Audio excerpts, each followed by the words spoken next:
Hey guys, Beast Force here, and welcome back to my Phineas and Ferb breakdown. Phineas and Ferb Season 5 revival is off to a good start with new ideas, the same old jokes, same old gimmicks, and more comedy, which makes the show more interesting. And in this episode, I'm going to break down 12 episodes before we get into the last Meep episode, which completes the trilogy. In this topic, we're going to talk about what if is in Phineas and Ferb, which tackles what the original series couldn't do. In the Phineas and Ferb revival, it's the same as the original series, the same gimmicks, the same comedy, the same lines, the same things over and over again, and it never gets boring, like keeping the ideas fresh for new. But there's only one problem that the original one couldn't do is other characters have a chance to shine like Stacy and Agent P together as well as the other characters. We did get Fireside Girls in other episodes, but it's nice to see them getting more in this episode once we're gonna break down and some other characters as well. And it tackles the issues that I have with season 1 and season 4. Don't get me wrong, it's season 1 and season 4 is easily one of the best, and it won't be surpassed even though season 5 will do well. But overall, I will see it as once we get through for the 40 episodes. What I like about this season is it tackles other characters that never got the chance to shine, like Stacy, and we got to see more of it, and was other characters as well. And also, we're gonna have new characters once we get to that. If this is your first breakdown and you're curious to know how the rating system works, there's a detailed description down below, along with my other videos in my playlist. Another episode of the Phineas and Ferb revival we're gonna look at in this episode is called Dry Another Day. Premiered on June the 14th, 2025 on Disney Channel US and Disney XD, but it's premiered on June the 6th, 2025 on Disney Plus. The boys build an endless ice lodge to beat the heat while Doof brings an oil to a water park.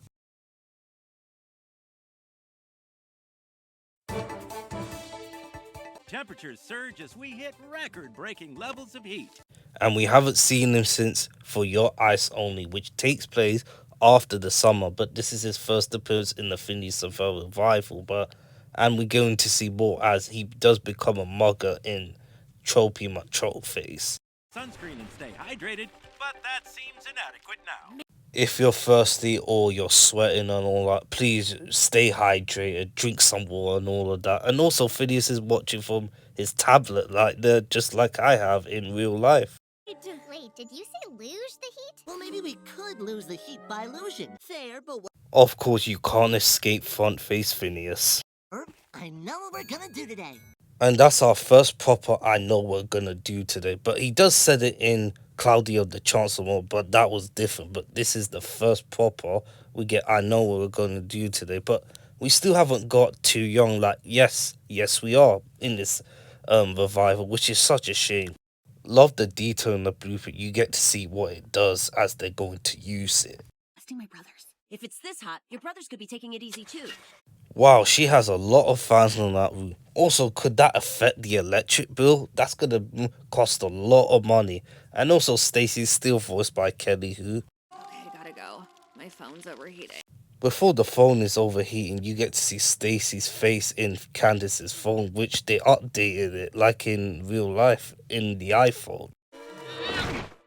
Man, you just can't skate face Phineas even when his eyes closed. That's two in now. Ironically, the coolness they created gave me the energy to buzz them for the coolness they created. No shit, Candace. That's why everyone is dehydrated once it comes hot. That's another cool way for an entrance. Nice one there from the creators. He fell into a lemonade while being frozen. That could be a reference to the lemonade stand. My hands are still pruny. Dunkleberry oil. Dunkleberry? I haven't heard of that name since the Dunkleberry Imperative in season 3.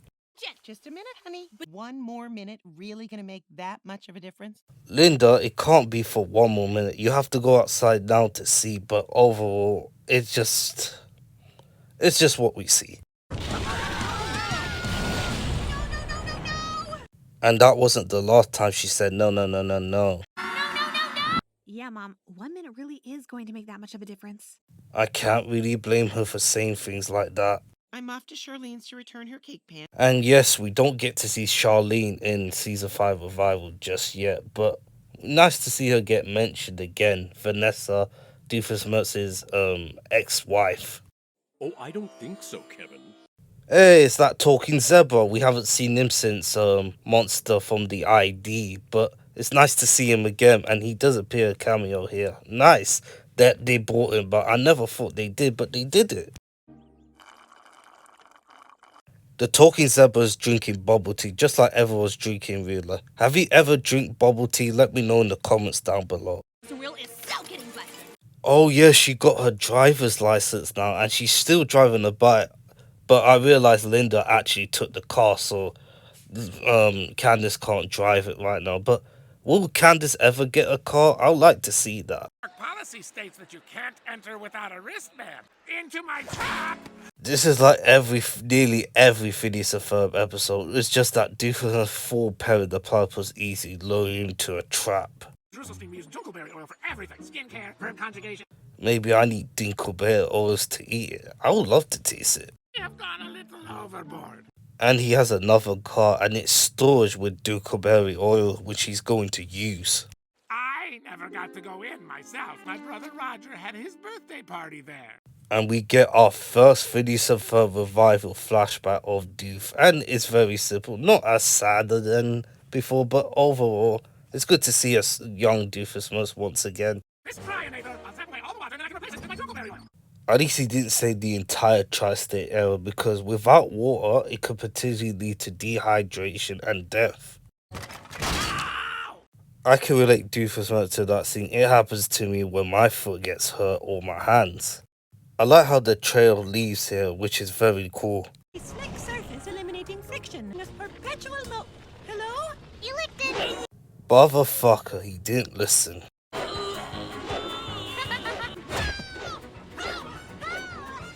Oh, there's that building again from License to Boss from the previous episode. Stop! I do not know how I got here! Man, Ferb is such a G. Look at him. Look at him go. Thank you! No problem. It's gone and melted our comically oversized fudge pops. That sucks. Imagine putting the freeze and you have to deliver it and it gets melted. That's kinda sucks like that. Fine, I'll have to go on foot. Good improvisation from Candace there to use sticks to skate. The song is called All Downhill From Here, and the first vocalist to be sung by the composer of Phineas and Ferb, Danny Jacob. And there's these psychers next to Phineas and Ferb and again, and also there's Pizza Deliver. Shame that wasn't a reference from Milo Murphy's Law. And don't forget, this area looks familiar. That was the same area, was it, when Candace went on the bus with Stacy in the lemonade stand, and Real Boy in, was it, when Norm was rapping. Skating around the coast just like parallel parking, and we get to see a picture of the circus of what these people look like, and it looks yeah. Man, look at the Phineas and Ferb Isabella Buford and Bouchies doing showboating while riding on the ice. That looks very cool, very dangerous, but very cool. While Candace goes all onto the sun, you get to see her shadow showing as she is skating, which is very, very well done. As her shadow overshadowing the kids as they're about to take a picture, which is very cool. I see you're in a song sequence. And there's that guy again from the previous episode that he went on a date with the blue woman with the blue shirt. Man, this is some one big slide right there. If I was in that position right there, I would be freaking out, but it looks fun. Oh, hello, Vanessa. I'm so glad you called. Have you seen my hairdryer? Of course, Doofus is gonna use it for his Dingleberry oil, as Vanessa's not pleased once again, and she also has a smartphone like Candace, as well as Doofenshmirtz. Not to make a Dryadophonator, but Dad? we don't make innators out of Vanessa's things. Out of the Regan rodeo incident, which actually could be a reference to a robot rodeo, but it's not the same. And there's that hamster. You know that's a reference to Hamster and Gretel. Oh, poor kids. Man, Doofus really must put all of that to that. And there's that hamster thing again. You know what's for. Oscar, please stop crying. Oh, yes, I can. It doesn't just use for war, it just stops people from crying, which is actually very nice. And she's still in the same area when Stacy and Candace went together on the bus. And there's City Hall again. Haven't seen it since the last day of summer. He appears to be skiing down the frozen waves left by the wheel. Nick Wickerson here. We've caught up to the mysterious summer skier. Tell that for real, Dinkinson. You will be at 4 o'clock. And she start to realize that she is on TV, which could actually help her lure the boys to being busted. And what's up with her neck? Her neck? Her neck is long as a giraffe. Here it is, Linda Fletcher's car, and you know what that means. Linda, just turn to the side and you'll see what the boys are doing. Look left, now. Oh, donuts. Can't really blame her, that's just poor timing. Oh my goodness. Heat is getting to you. Yeah, this tortoise is so slow. Imagine seeing that in the road. And I forgot, where's Terry the tortoise? Slippery, baby! Imagine how slippery this is. I would be hurting my back. At least he's landed safely, but that's gonna hurt. Ah, looks like oil and platypuses don't mix either. But he doesn't know platypus can swim, and he beats him. We are losing control.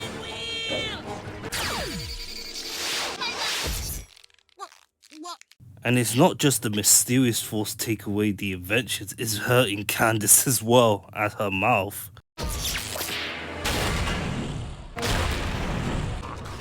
Doofus must accepted his fate before he got crushed. Bury the platypus!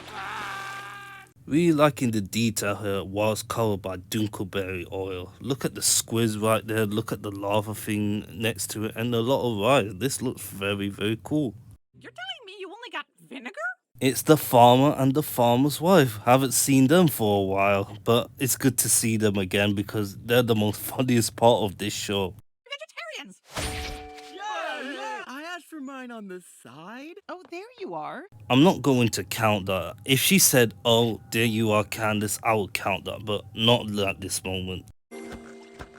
Oh my, they're in their swimsuits already? I told you, you're going to get heat stroke. Oh yeah, this was one of the another animation of the storybook by Full Chain Animation.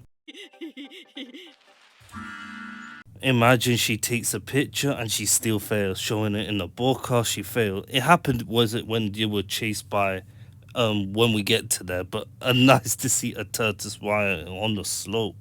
Oh, there you are, Perry. Looks like Perry's bringing his own version of cool. And there's Perry's old sound back. I told you it'll be back. I'm glad it is. That's an iconic sound. Good job, guys. Alright, let's get on with the ratings. The plot will get a 2.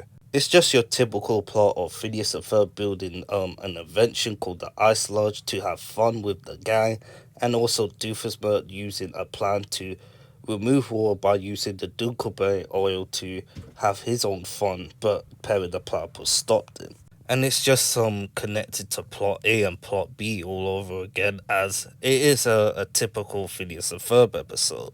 Characterization will get a 5. Everyone's on point in this episode, just like before. Phineas, Ferb, Perry the Platypus, Isabella, Buford, Balchi, Linda, Candace, everyone, including Doofusbert, as he does get a flashback in this episode, as well as Perry the Platypus. The visuals will get a 4 though. Phineas and Ferb and the gang using Ice Lodge, Doofus versus a NATO to turn into war into Dunkelberry, Perry the Platypus fighting some action, Candace using skating to chase them, and that's it. There are also a lot of spectacular things, but not as good as the previous episode, License to Bust, but it's still good for an episode like this. Importance, it gets a 2.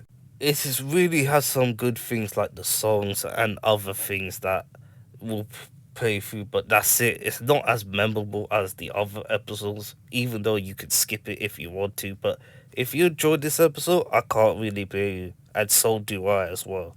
Entertainment, it's a 5. 18 out of 25, not a bad score. It's just your typical Phineas and Ferb generic episode, but it's very fun and it's very entertainment, and you, if you watch it time and time again, you have a lot of fun with it. Let's move on to the next episode. The second episode of this breakdown in this video is called Deconstructed Doof, premiered on June the 14th, 2025 on Disney Channel US and Disney XD, also premiered on June the 6th on 2025 on Disney Plus. Written by father and daughter Olivia and Martin Olsen, Candace and Doofusmert see the same psychologist who thinks their experience may be connected. This place looks familiar, but I can't find which episode that was in, but I wonder if anyone could tell me in the comments down below. That's Ben Baxter, and if that's him, he looks coloured different. Esteemed colleagues, Dr. Shamal is voiced by Brandon Hunt, who does a lot of things in other shows like Ted Lasso and Fallout. I told you my therapist is giving a talk. I'm so glad you're talking to someone about this. A UFO, that could be a reference to sci-fi pie fly, which I haven't brought down yet, but I know it is true. I don't need to show it on the screen, everyone knows it's the giant treehouse robot, and that was the episode that got me into Phineas and Ferb, by the way. Giant floating baby head lives! And he has a Klimpaloon title. I'm glad Dan Prover and Soapy Marshall not forgetting this is the Klimpaloon. Lives in the Himalayas! That's a great callback to Summer Belongs to You and the Klimpaloon old term. two clients, two complete strangers who seem to share the same delusion. We all know in the silhouette that's Candace and Doofus, but this is actually a very smart way to do this. I never thought they'd do this, but they done it, of a conspiracy theory throughout the 11 minutes of this episode, and we're gonna find out why that connects, and I'm here for it. Inventions that mysteriously disappeared each day. And evil scientist whose inventions also disappeared, fighting semi-aquatic mammal in a fedora. If you watch Phineas and Ferb season 1 to season 4 and the early episodes of season 5, you will understand of the concept of what happened in nearly every episode. Like, it's the same thing, but I like how they keep the ideas fresh. But this is interesting so far. Unlike the ridiculous plot of a children's cartoon. Is he really breaking the fourth wall? Expose the truth! And the worst part about this, he does, and we're going to see why. But the worst part about this is we're going to find out what he does, and it's interesting. It only started 4 weeks ago. So 4 weeks ago, could it have taken place in late June or early July? I don't know, but there was one continuity that I will get to once we get to the song. Parody Platypus hits the self-destruct button, foiling my evil scheme. We have Deuce's perspective of talking to Dr. Sherman about his inventions being defeated by Perry the Platypus over and over again, as Candace will get her own perspective, and it's very nice to see, and it takes a different turn, and we didn't see as much in season 1 to season 4, maybe a few episodes, but it's nice to see that in this season, and it tackles the issues what the previous original series had, and they're doing it very well. Next time, we'll pick this up next week. Bye-bye! After skip of the whole scene explaining about Perry the Platypus and his invention because of copyright, but everyone knows about what Doofus was explaining. As Doof disappears, you get to see Candace transition, and it looks weird, but okay. A mysterious force. The mysterious force gets mentioned again. The last one was in the Dukeberry Imperative in season 3, and mostly in Phineas and Ferb Across the Second Dimension. The roller coaster away. And she mentions the roller coaster, which is the pilot, the first ever episode of Phineas and Ferb, where it starts here and it led to now. Boys' inventions disappeared every single day last summer. And that is very true. Doofus Mercenators does hit Phineas and Ferb's invention, or hit Candace to make sure that Linda Finfletcher doesn't see it. We've seen it in every episode. I like how this playing so far. It looks great. It's pie. Oh, there you are, Perry. Tell me more. And Doofus knows Perry the Platypus. Candace is the owner of Perry the Platypus. and that is starting to connect the dot for Dr. Shimai to find out. The song is called No One Understands Me, which is actually a reference to what Doofenshmirtz gone through and Candace has gone through. And also, this is the second time that Doofenshmirtz and Candace had a duet. And the one was The Last Day of Summer, the series finale. And the clip was shown was Ask a Foolish Question, which is in season 3. And I haven't brought down season 3, but when I get to that, I will mention it. Fired off of my balcony at 2:45. And that was also in the same episode when he was searching for the key and when everything explodes so easily. Cheesetopia, the episode's called The Remains of the Platypus in season 3. And there's the sketching of Doofus before it transitions to him. As you can see, Candice is actually in tears while she's singing the song as she's about to express her emotion. Just last Friday, what they built got up and danced away. Last Friday, this is the episode that we were talking about for the continuity. So this episode is called Out of Tune, and this is actually confuses the people of Phineas and Ferb with the timeline once again. And it's always been confusions in the timeline as in Dude We're Getting the Band Back Together, it's set place in June the 15th, the wedding anniversary, while Candice's birthday is set in July the 11th. Dr. Shammai said it takes place 4 weeks with the therapy of Candice and Doofenshmirtz. So that means Out of Tune will take place during the season 5 revival. And that actually confuses a lot of people. But now that Out of Tune actually takes place during the season 5 revival. And there is another explanation of the timeline that I'm going to show you. In Cheers for Fears, Jeremy and Candice wearing the dress and the suit. In New Year, Candice and Jeremy are wearing the suit, which it take place in Ariel, but it makes no sense. So that means a New Year take place in post summer, while Cheers for Fears takes place in the summer. So where could this line up? I think Cheers for Fears probably takes place during the season 5 revival as well, which actually would make any sense because to make sure that Candice remembers the previous summer she done with Jeremy, which makes it awesome. The day before Saturday. As you get to see Dr. Shammai's book or journal, whatever you call it, you get to see he's writing notes for the conspiracy theory, which links up with Candice and Doofenshmirtz's explanation about it. I have a theory. And he actually does. He actually does. And you get to see Candice's side and Doofus's side as his nose is bigger than Candice, as they both have a different eyes and different colors. It looks very cool. This shot looks similar to the circus episode. Was it when Perry went to the circus with Phineas and Ferb in the backyard? Cold shower is the oldest prank in the book. Man, Major Monogram really loved messing with his agents, including Perry the Platypus. We've seen that a couple of times. We fully support him and hope he gets the help he needs. It's nice to see Major Monogram supporting Doofus even though he returned to his evil voice. Very nice. Yesterday was the giant mechanical squid on roller skates. And we never get to see like some of the invention that Phineas mentioned, but we never get to see it. We're gonna make a bread bowl hot tub.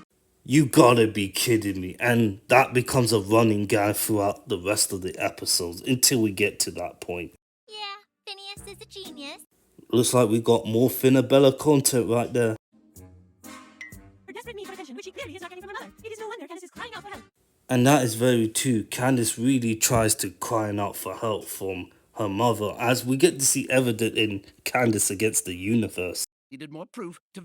Bread Ball helped her, likes to tinker, space shuttle to the moon, insecurities from mother. I'm sorry, that trap was meant for Perry the Platypus. Behold, the self-destructing self-destructinator!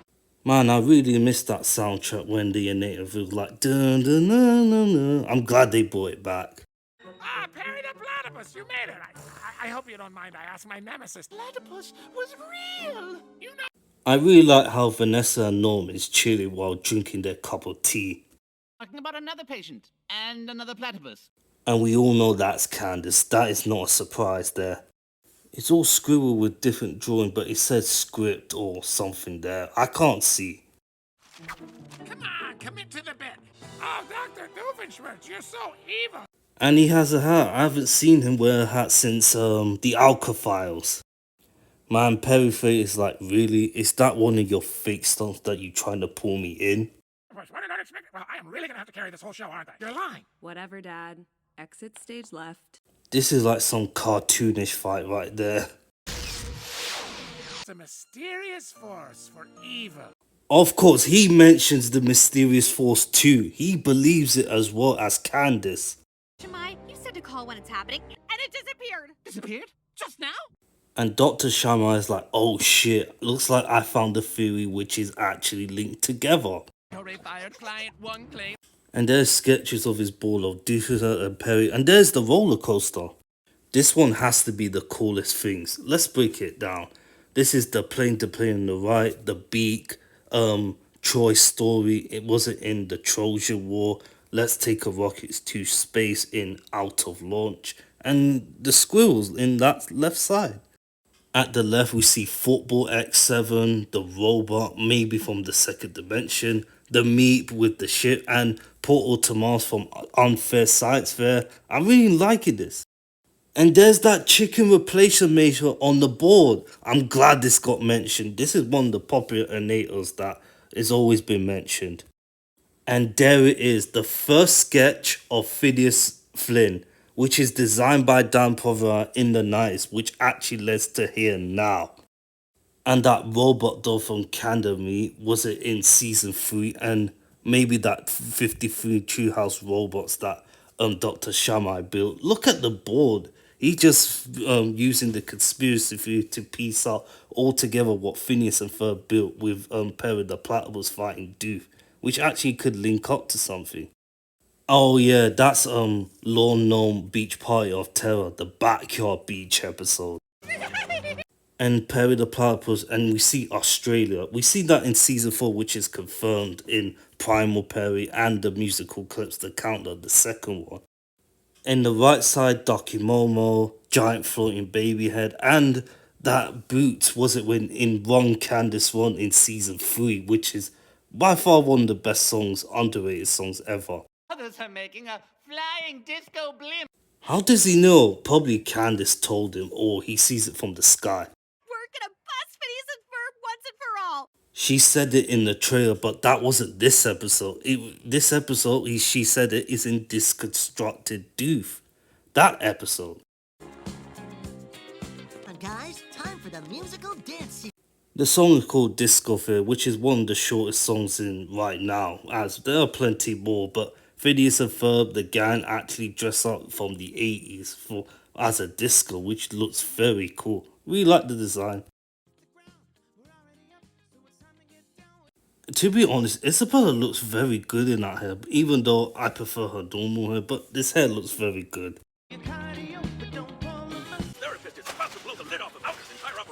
And that is Dr. Shammai's goal, to recognize that Perry the Platypus and Agent P was actually involved in 2 situations. Doofenshmirtz and Phineas and Ferb's invention, which actually led to being disappeared. And his goal is to expose the old WCA around the world, revealing the truth to make sure that they get exposed. Oh my gosh, I never realized that. Okay, bye. She's wearing AirPods just like everyone's wearing with the iPhone, which is very cool. I also have that as well.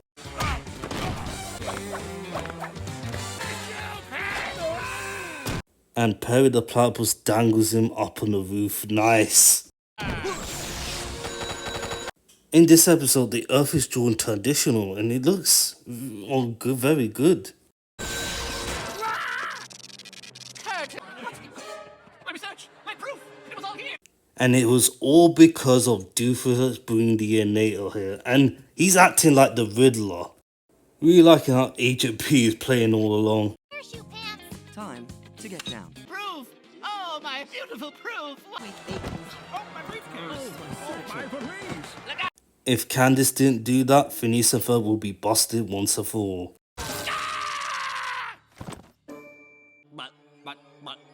And he's acting like Candace, saying, but. One that won't get dragged off stage in a public meltdown. In his perspective, you can't blame him for that, but overall, it's been taken away by Perry the Platypus once again. I feel great! What Dr. Shimai went through just once. Looks like she's hiding that pain inside of her. Is like, oh, I failed once again. Okay, the plot will get a 3. I really like how Dr. Shammai connects the theory that Candace's inventions disappeared as Doofus which you call it the mysterious force, took it away. And Perry the Platypus is involved in 2 scenes with Phineas and Ferb's owners and fighting Doofus as his goal is to not just bust Phineas and Ferb and reveal the truth, it will also expose the old WCA and Perry the Platypus. I would like to give it a 5 since it's an 11-minute episode. I have to play fair and try not to be biased, but this is the strong part of this episode, and that what makes it very entertaining, very fun, very engaging, and it's a good sight to see. Characterization will get a 5. And one of them being Dr. Shammai. He acts like the Riddler, trying to find the pieces together with Perry the Platypus being in 2 scenes and the invention disappearing with Doofusbus trying to use the innators to take over the tri-state area. And he almost succeeded if it wasn't for Perry the Platypus using the innator to wipe out the theory, which led to Dr. Shammai being deluded. Everyone else is on point in this episode. Not much with Phineas and Ferb and the gang, even though they did appear, but we get more of Doofus and Candace focusing on, and it's done very well. Visuals is a 5. I like the designs of the Discosphere, the innators, the conspiracy theory that Dr. Shammai made in his office. Really like how it plays into the mystery, even though there were lack of big ideas from Phineas and Ferb. But overall, it's a very good episode for like the mystery or the atmosphere of this episode. Importance, it's a 4. I know a lot of people will say, what? 4 is just too high. Look at it this way. This is one of the most memorable episodes so far, with the conspiracy theory, with with the old WCA almost being exposed, Phineas and Ferb being busted. This was the closest we ever get before Doofus and Nata destroy it. The song is good, the plot is good, everything else was good. Entertainment is a 5. That leaves off with a 22 out of 25.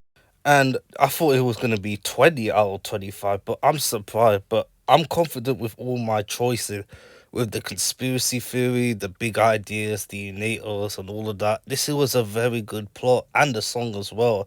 What makes it a very good story. Move on to the next one.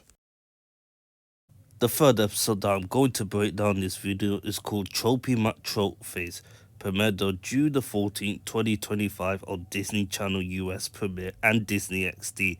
It's also premiered on June the 6th, 2025 on Disney Plus, written by Scott Peterson. The boys build a zoetrope that goes on an adventure of its own. Meanwhile, Doofusbert will try to use the turnover on City Hall so that his brother, Roger Doofus, can give him keys to his brother Heinz Doofus to become mayor.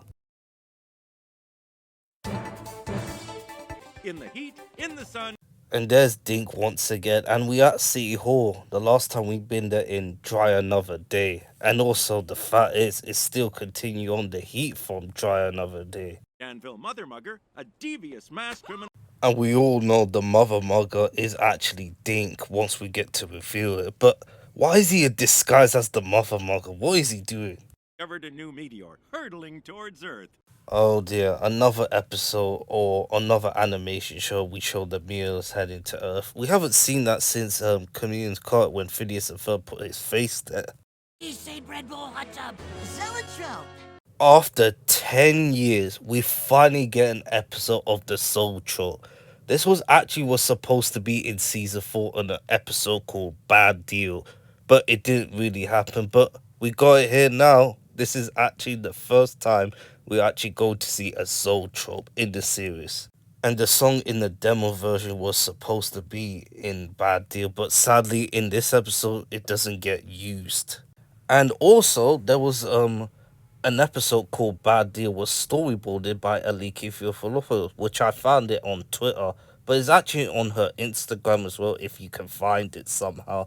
And it's very interesting. I would have actually loved this episode, but what we got here is interesting too. 19th century optical toy consisting of a cylinder with pictures on the inner surface that produce the illusion of motion. Tropey McTropeface. And the title of the episode is called Tropey Matt Trollface, which Buford said. Of course, you can't skate front face Phineas with his eyes closed. Once you go inside Tropey Matt Trollface, you can see everyone is inside as you can see on the screen. Must bust. Hey, where's Perry? As Perry the Platypus opens the thing, you get to see the controllers. Could be Xbox or PlayStation, and you get to see a console there. Phineas and Ferb has a lot of gaming there. Man, Carl looks handsome with that hair.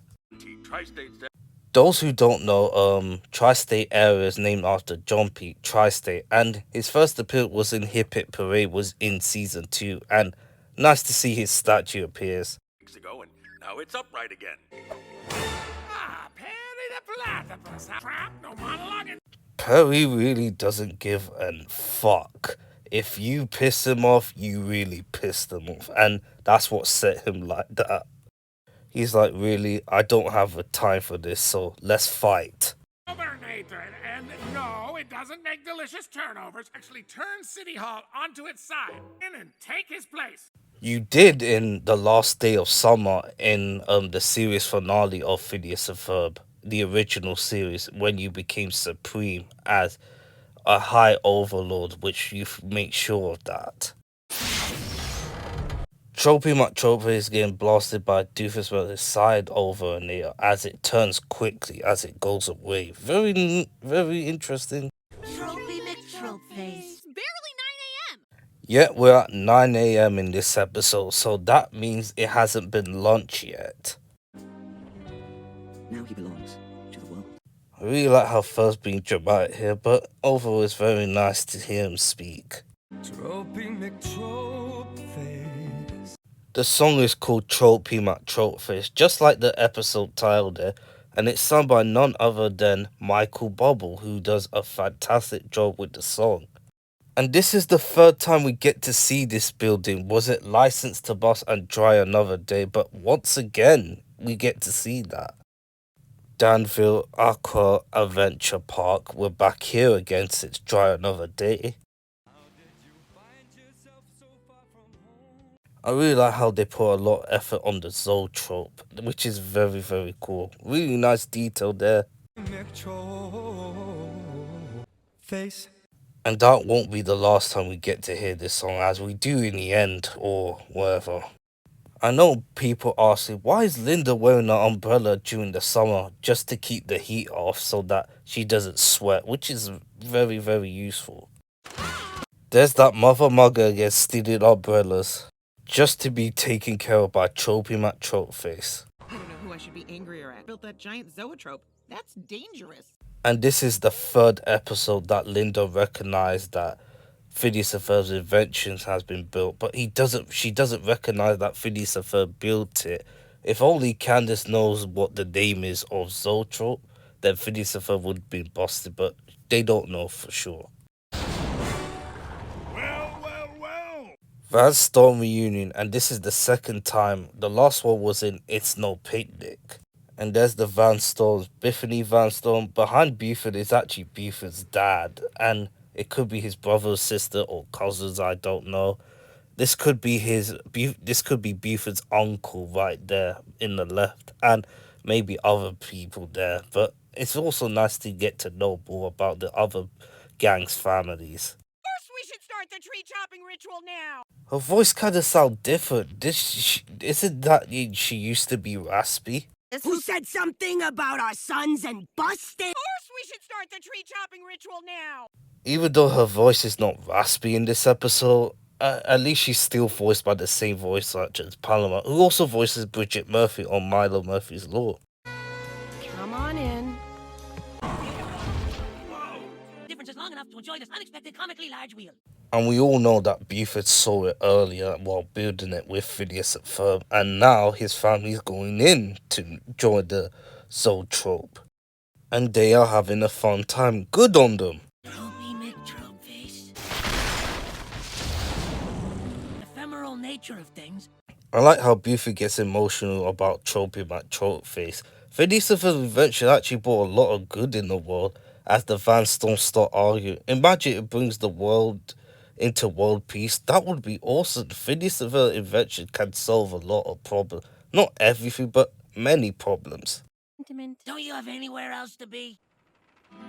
Oh yes, a Zoetrope fall in love with the Ferris wheel. That becomes a recurring thing until Tropey McTropeface finally gets there.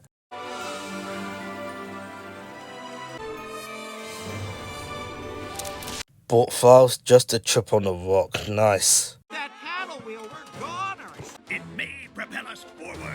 It's the close face shot again, just like in the first episode with Linda. Wait, what's that?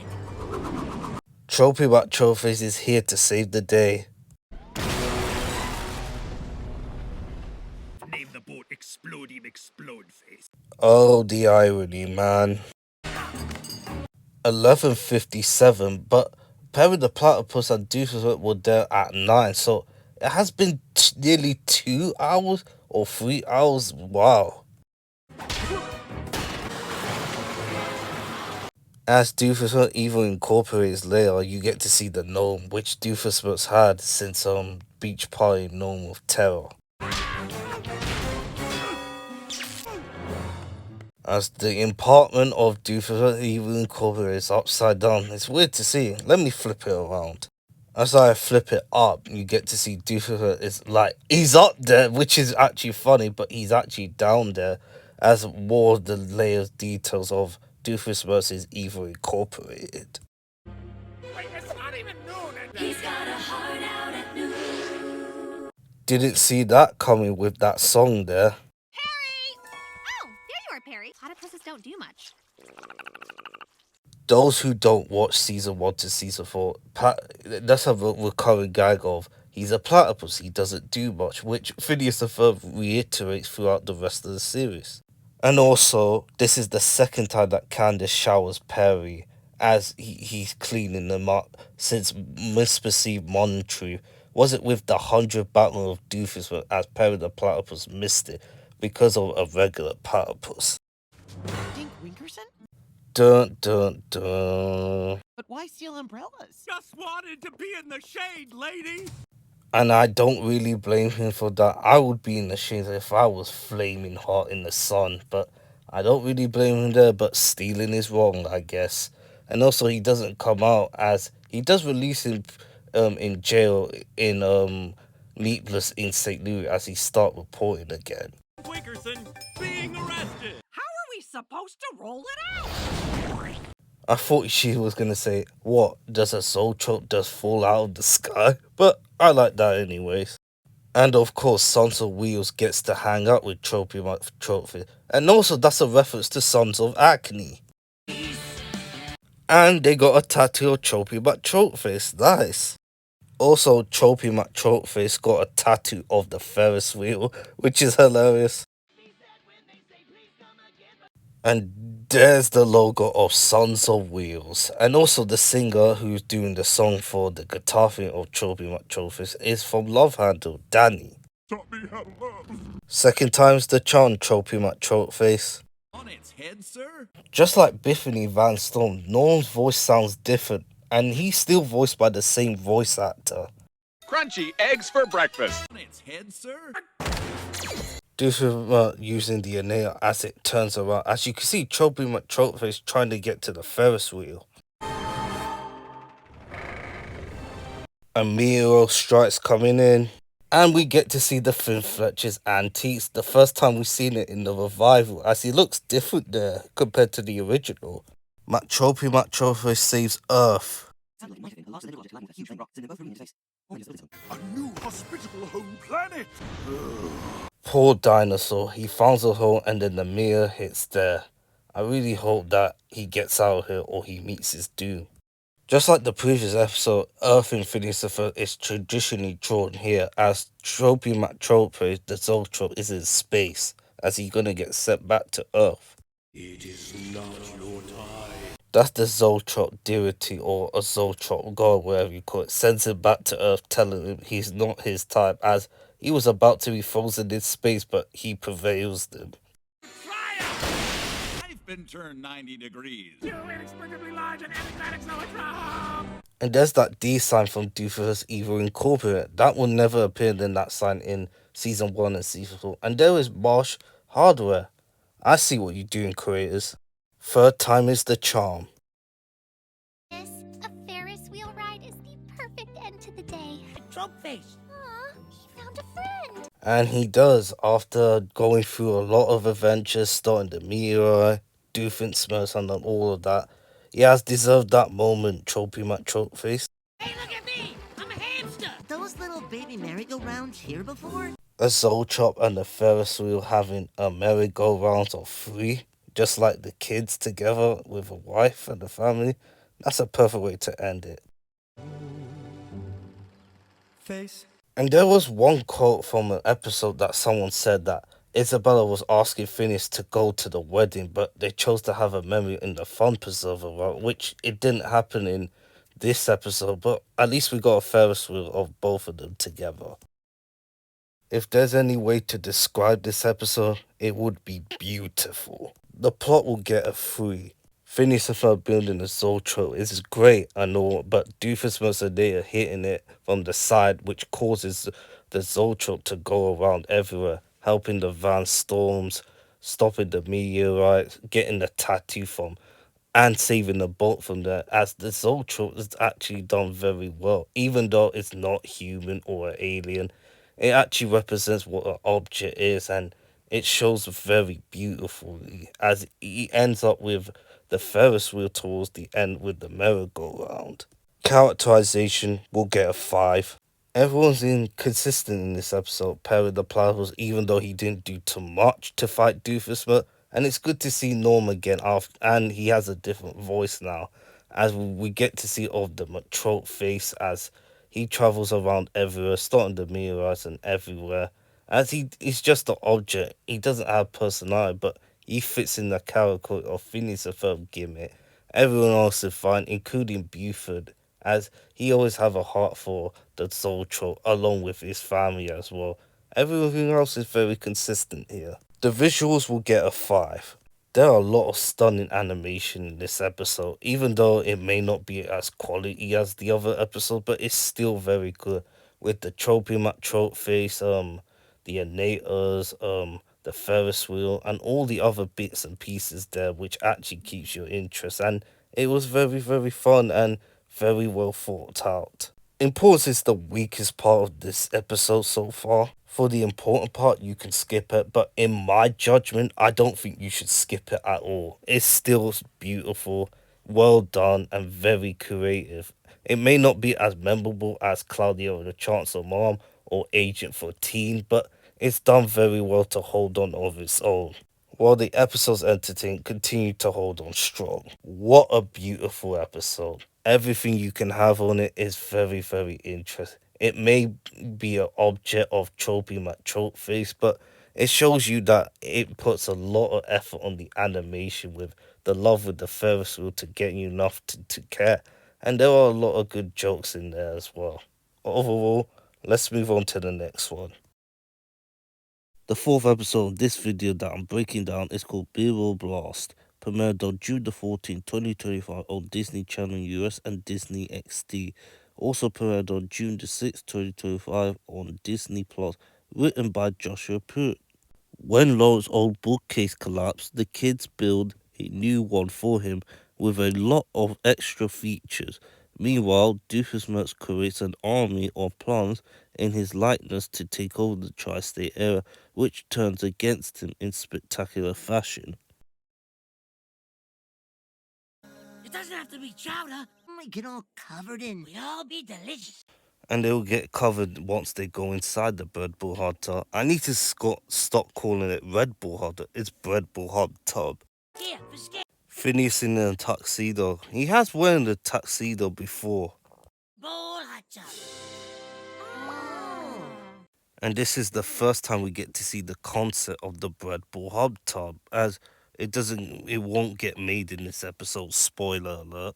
I know we're gonna do. Booth is about to make a bread ball hot tub until Lawrence's bookcase being destroyed, which gives Phineas and Ferb the idea. Why is he wearing a tuxedo? Could be on a wedding cake. It's fine. Don't you worry your little head about it. Isabella really wants to save this Phineas and Ferb model of a tuxedo so that she can marry him in the future, and they do get together at your age. But this isn't a surprise in season 1 that continues to play the theme of Isabella wanting to marry Phineas. You had me at our grandchildren. Steaks. You had me at steaks. Right, and that girl looks like Aunt Isabella. Aunt Isabella. That means I'm gonna marry Phineas. Or Ferb. I'm gonna have her plan my wedding. Ferb, make a note. I got it. Isabella. Phil, you marry me. The magic of digital editing. Miss it, and my future mother-in-law is gone forever. Why is he wearing a tuxedo? He looks like he should be on a wedding cake. It's fine. Don't you worry your little head about it. What you doing? When someone else in Phineas and Ferb says what you doing, Isabella gets so angry. But when Phineas is saying it, it's not an issue, and we've seen that evident in many episodes, and one including At Your Age in the future episode. What you doing? As Isabella's smile goes away as she is concerned, but as she looks at Phineas, she smiles again, which is a nice detail. Maybe we can help. We could build you the ultimate bookcase. Because it's boring.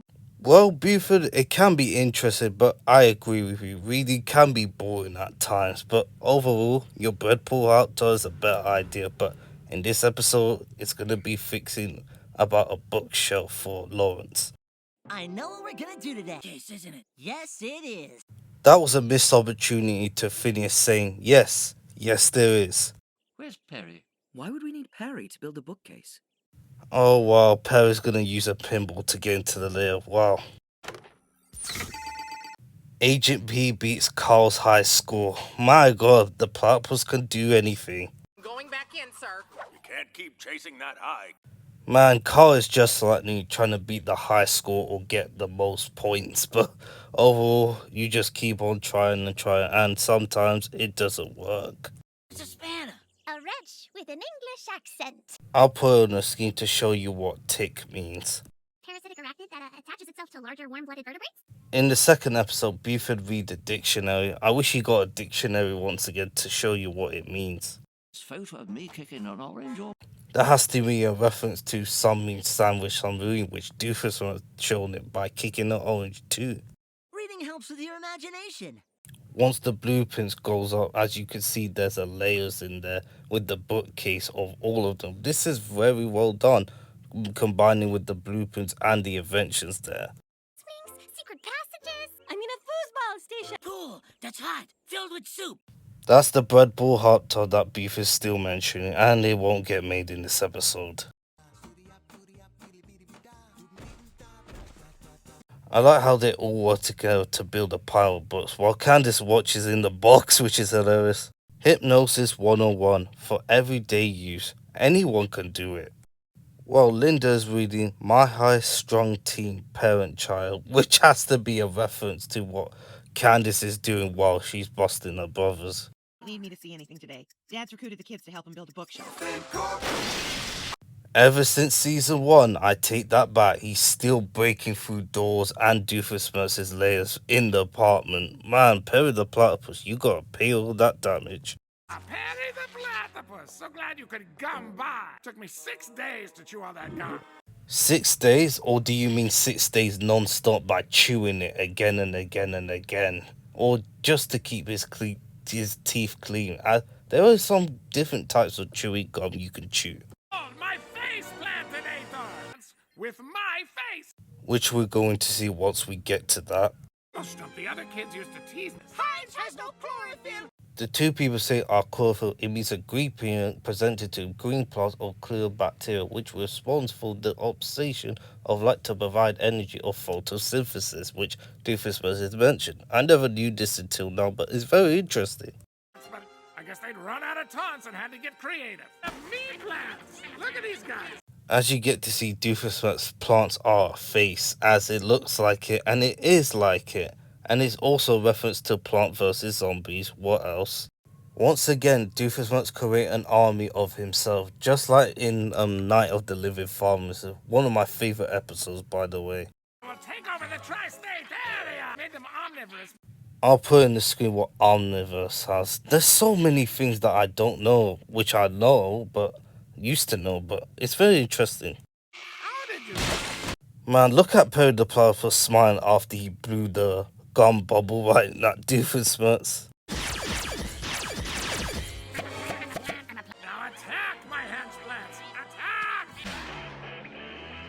And the song is about to play is called I'm Reading, while in Doofenshmirtz Plant Eating the books, it's called I'm Eating. Two different type of song, but the same layer. The design looks very textury and very detailed, and it's very simple, but it looks very good. You can see different types of books there. Dino Shark, Wedding for Boys Geniuses, and Ferberstein. That could be a reference to the costume that he has. I'm reading upside down. And we get more Finabella content in this episode. Look at them reading together upside down. Looks very cool. Boring, but I still think this is boring. Big Bread Ball, Bigger Heart, which is reference to Bread Ball Hubtard, but he's not going to make it in this episode, and he got fed up with the book. Hold on. Where's Dad? Don't play mind games with me, Candace. Look at Linda making the food with carrots, onions, and the coriander there to mix it all together. Triple negative? So, Caveman, that is made out of stones of all types. I'm just having a little less luck finding my spanner. I like how Phineas and Ferb and the gang build a bigger shelf. Look at them, slides, books, chairs, and all of that. It looks very well done, good detail. Kafka's Metamorphosis? I don't like reading. Red Bull Hot Tub! Buford is really carrying this show in the revival so far. He used to be a bully, but he is still kind of a bully, but he is having a lot of fun. I'm really liking this Buford so far. Wood and paper and Vanessa's leather boots and... I did my research. Actually, plants can't eat metal as animals does. And it looks like we can add frying. Hit the self-destruct button. As I think about it, this is the second time that the plants actually turned against Doofenshmirtz. It happened in Atlantis, was it, when he used the thing and it turned against him, as well as that. Good, you deserve it. You caused all this mess. I deserve that. I said the same thing. Even he admits that he deserved it. Good on you. Do their faces look familiar? Baljeet doesn't recognize the face of Doofenshmirtz. Maybe it's just a plant thing, but Baljeet is one of the smartest characters in Phineas and Ferb out of the gang. But he should know that the plant is Doofenshmirtz, but he doesn't remember. That can support the theory in Candace against the user, while Major Malina calls Agent P in the end while everyone was looking at him, and his cover was Blow Watson. So that means they must be memory erased again, just like Phineas and Ferb across the second dimension. They looks like Baljeet and doesn't recognize it at all. Nah, they don't look like anybody. Buford doesn't recognize Doofenshmirtz is strange because you broke up with Baljeet and hung around with Doofenshmirtz when in that episode. And there's their own version of song of Doofenshmirtz called I'm Eating. Don't be so dramatic. All these books are online. Buford said it's spot on. He has a point. And also there's other duplicate books similar to that. So it's not the end of the world, Baljeet. You can find another one. You just can't skate front face Phineas.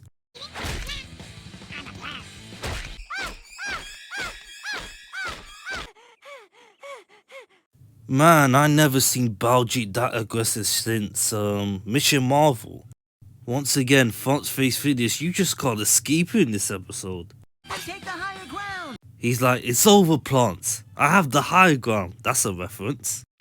Now this is what what I'm talking about. Authority to pound a bunch of carnivorous plants into submission with a book. Man, Buford always knows he's one step ahead of everything. He's always very, very good at that.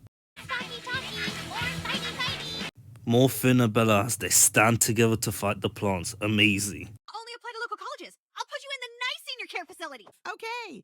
Wait, what? Oh, the irony there.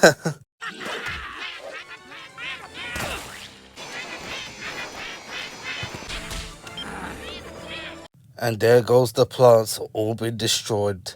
Perry the platypus! You still ain't got no chlorophyll! Why are you guys still wearing the same clothes? I was about to say the same thing, but you said it, dude.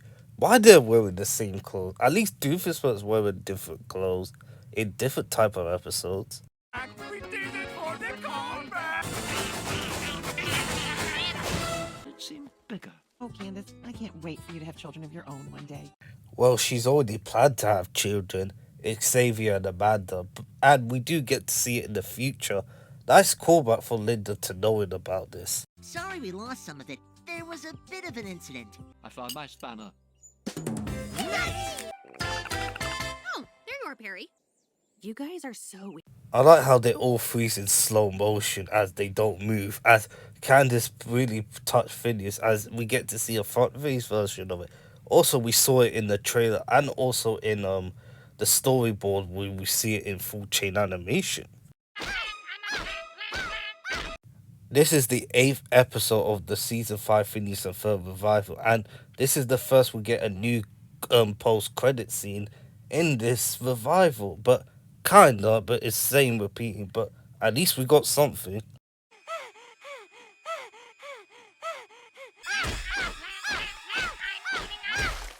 Another episode that we brought on. Time to do the ratings. The plot will get a 2. It focused on the breadboard hunter until Lawrence found out his spanner was missing, as Phineas and Ferb and the gang build a big bookshell case of books of a lot of stuff that is in the book with different category. As they have fun with doing it, Doofus went using plants of his faces to take over the task.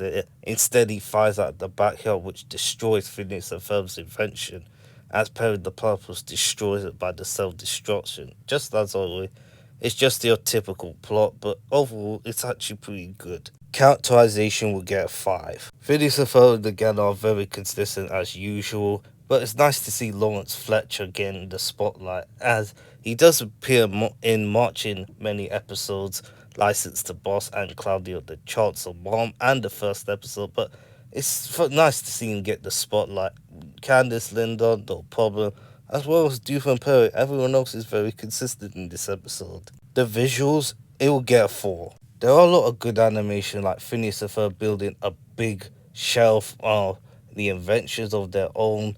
Doofus went with the plants, as there are a lot of action with Phineas and Ferb and the gang fighting all the plants, as well as Baljeet's rage. Everything else is on point, but not as spectacular as the other episodes, but it's still very good. Importance, it's a 2, while the entertainment goes up to a 5. 18 out of 25. That is a pretty solid episode, not gonna lie. A very fun episode, a very decent action, and it's all nothing that you can ask, really. Let's move on to the next one. Kim Robertson wrote another episode of Phineas Ferb called A Trip to the Vet, premiered on June the 21st, 2025 on Disney Channel US and Disney XD. Premiered also on June the 6th, 2025 on Disney+. The boys bring Perry to the vet for a checkup and build a pet wash while they wait. Just your annual vet visit. When someone locked Perry, I thought he was going to prison, but it turned out Phineas locked him for the vet. Hanukkah music's probably not helping. What do you mean? He's a member of our family. Well, Candace, you did give him a bath in Tropey McTropeface. Oh, look, there's a slushy dog. Jeremy. And that will be the first time in the show properly that Candace is going to meet Jeremy in the slushy dog, as the last they met was in Summer Cloudy of the Chancellor Bomb. And also Cheers for Fears, because it takes place after a new year, so it takes place during the new summer. That tracks. Even arriving in a pet store, you can't escape front-face Phineas. They brought in way too many people. The woman in the glasses with the earrings and with the brown hair is the veterinarian, and she's voiced by none other than Mindy Sterling, who's in familiar roles that you know, Austin Powers and also Legend of Korra. Ronaldo has waiting room anxiety. Your leg. Oh, that's just his Another fake out in Phineas and Ferb thought the cat scratched his leg. It turned out to be fake.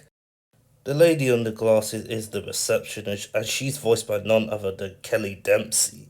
Oh, them too. My Petunia's just fine waiting. But if you be patient, the vet will see everyone as quickly as she can.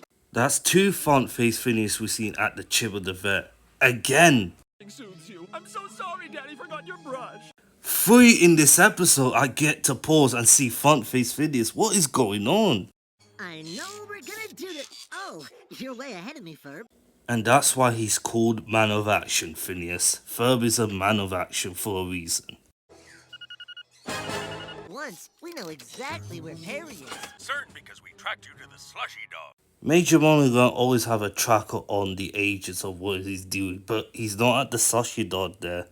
Agent P, you cannot be chipped. Host family could track you at all times. And this is the second episode since deconstructing Duvet focus on the old WCA's life being in danger. He knows that Perry the Platypus cannot be chipped because that will reveal his secret identity anywhere. Your enemies. And that is very true, including Love Muffin, who can track Agent P. Getting chipped could put the entire operation in danger. Is flea antic season.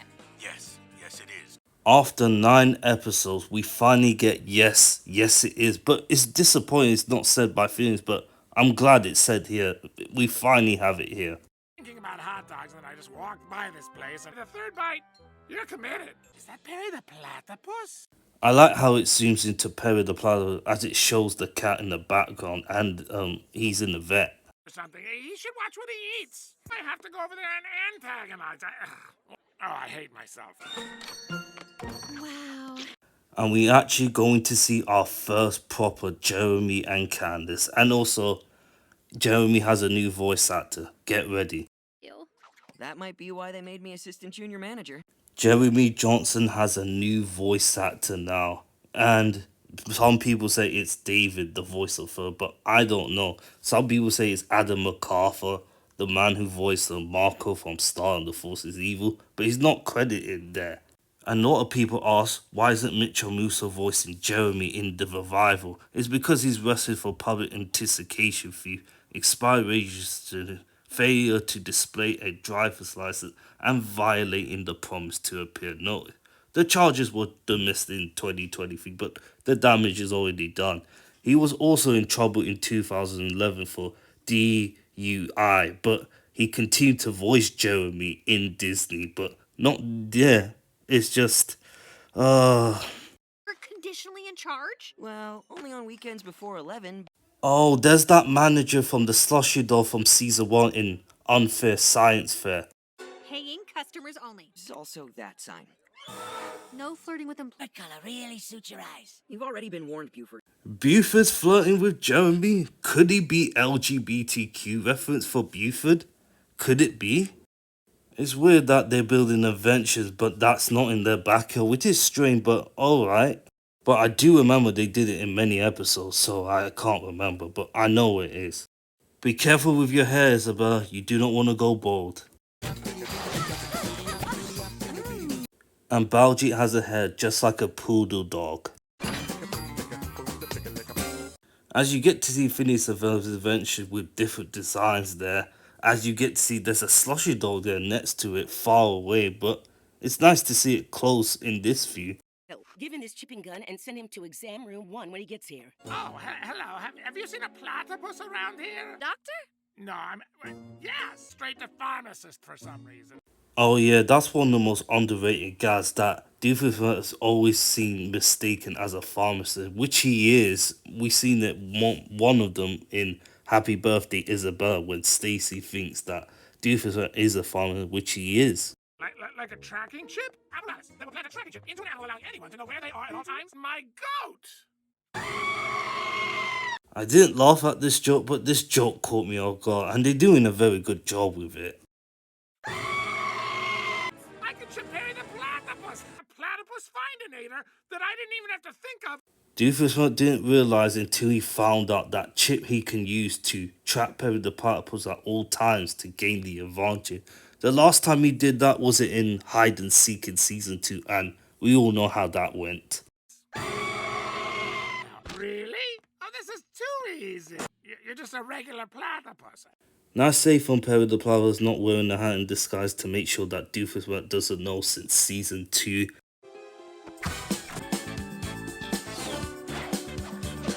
The song is called Pet War, songwriters by Dan Potter and Sophia James. And also, this is the first time that Sophia James actually sing a song in Phineas and Ferb, while he did sing songs in Hamster and Girl, the created that by Dan Potter. And there's a beaver right there, which Doofenshmirtz mistaken when we get to that scene. This song is very funky and it has a lot of jazz in it, and it's very fun. We really like the backgrounds of the music, the designs of the animals. It looks very well done. No, Phil, the accountant. Oh! Aw, poor dog. I hope he gets better treatment. Perry the Platypus? You're not Perry the Platypus. That's Felix, my beaver. The same beaver that appeared early on in the song. You're supposed to be in exam room 1 with the platypus. Here you go. Hey, no, hold still. Perry the Platypus in animal forms dodging the chips from Doof. Yeah, brain freeze. Is this to be taking a little break? I don't mind if she flirting with Jeremy, but you can't flirt here. This is for no flirting and poison. You still doing it. Break.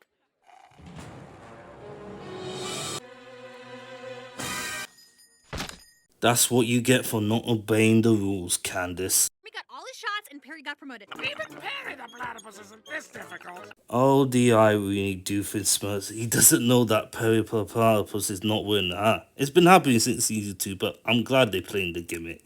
Perry the Platypus, how did you get in here? There's a chipping gun, but now it's my platypus finder-inator. Now I'm gonna count it now. Now that he probably announced it. Perry the Platypus is dodging it effortlessly, like a badass. Ha ha! Perry the Platypus is like, I have a chip on my own, bitch. You can still see the smells light, but it's not as bad as Season 1, but the colours traces left behind in this scene. So iconic. As Doofenshmirtz fighting Perry while he's in the X-ray scene, you can see Doofenshmirtz's belly as he ate Slushy Dog in Slushy Dog, as we get to see his face right there and his bones there. This is very good detail right there. I like it. Yeah, then where is he? Agent P is really shooting the chip in his butt. Man, Doofenshmirtz is very smart there. But you cannot outsmart the luck right there.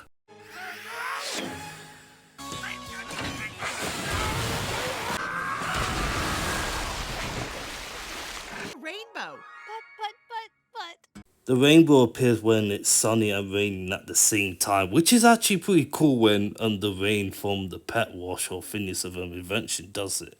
It got a little crazy there for a while. Our pleasure. Report that Perry has a clean bill of health. Nice to hear my boy's doing fine right now, Perry the Platypus.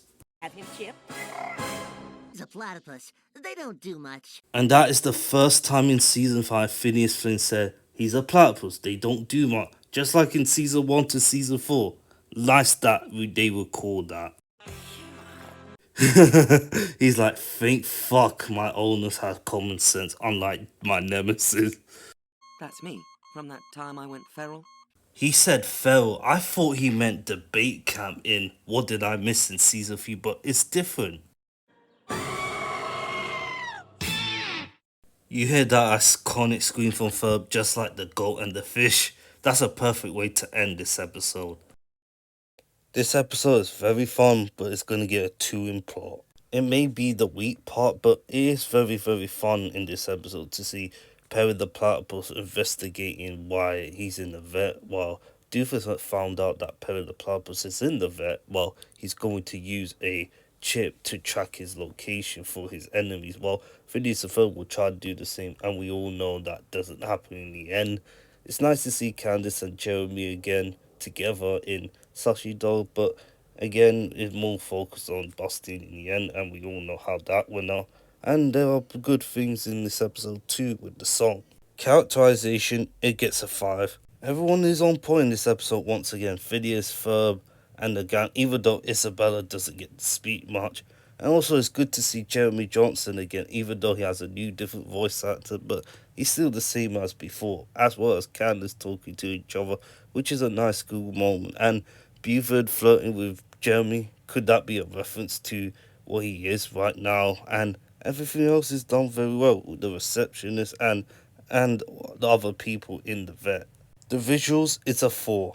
There are a lot of good animation in this episode. The pet wash song, Perry the Platypus do find each other, the designs of the animals, they all look very good, but not as stunning as Claudia the Chancellor Bomb or other episodes, but it's still very good. Importance is a 2 and entertainment will get a 5.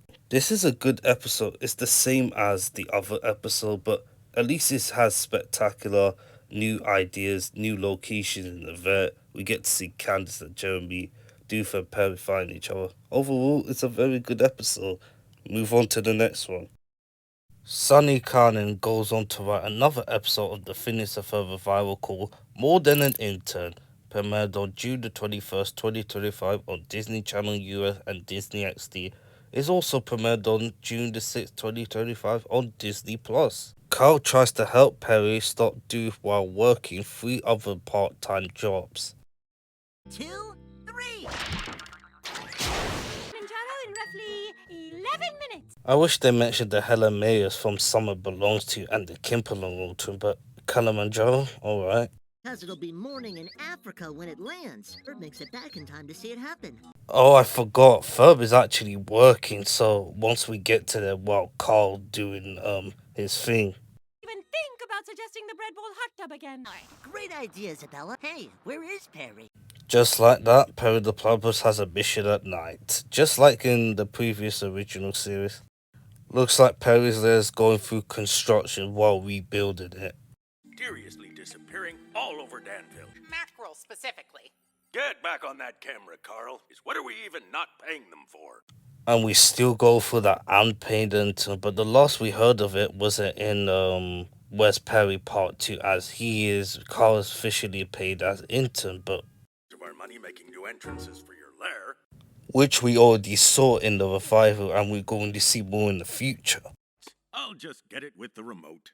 November the 31st is Agent Intern, but there's only 30 days of November. That's gotta be a running joke right there.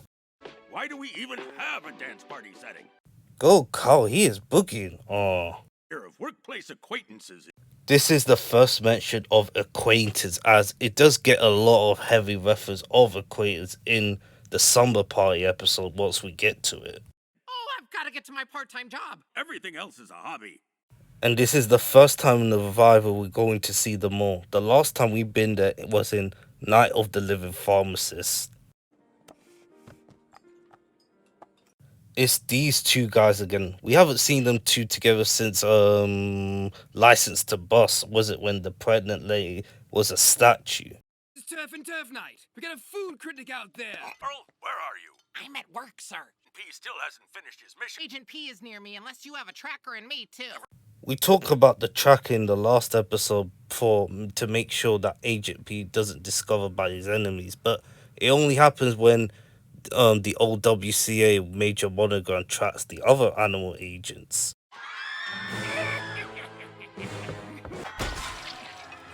Man, look how the food going to waste, man. I could have ate that. Out of your evening to thwart me, Perry the Platypus.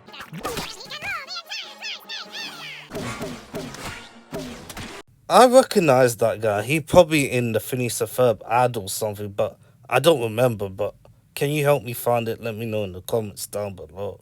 For now, I'll settle for serving people live fish. I like how Carl come here to help. Very good.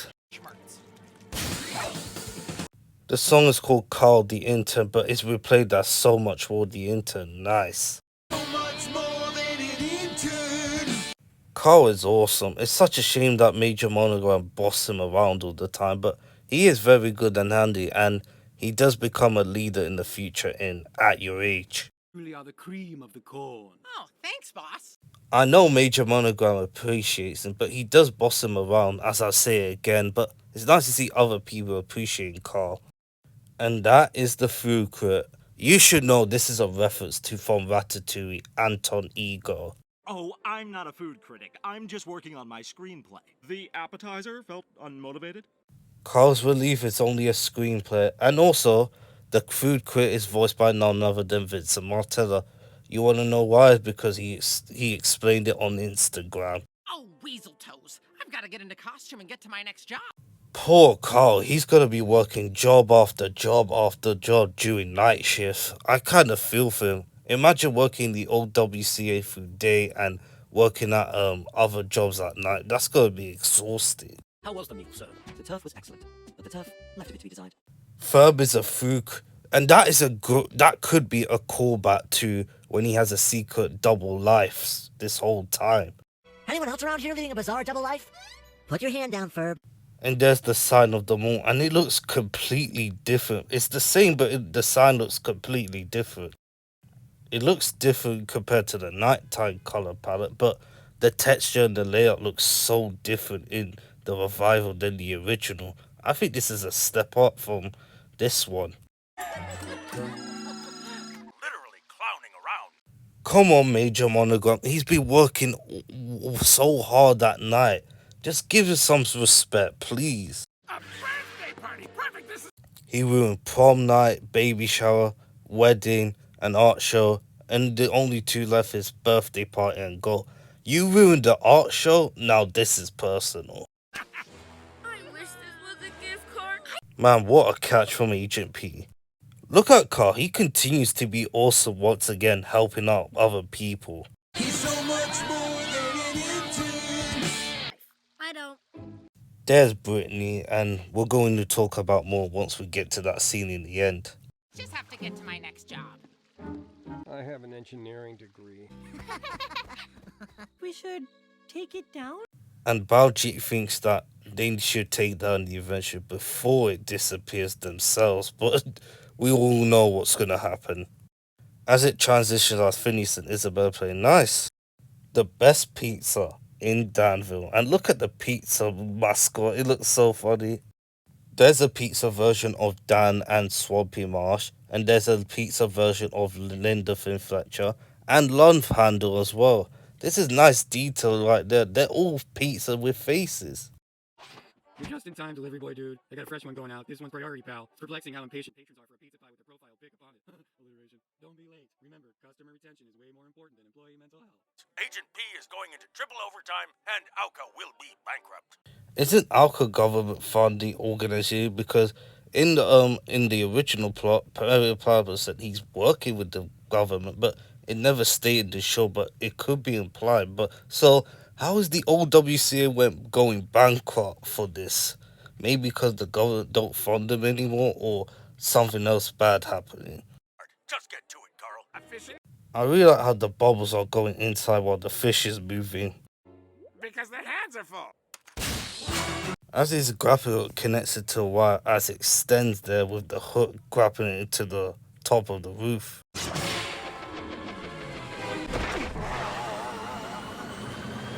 Man, Carl is such a G in this episode. He can work at a job, he can do an unpaid intern, and he can help Perry the Platypus. I've got a pizza to deliver.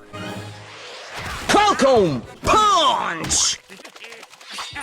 Perry grabs the fish, and now he's made it into the swordfish, and this is the second time that he uses a swordfish to fight Doofusman, one of them being Finding Mary MacGuffin door.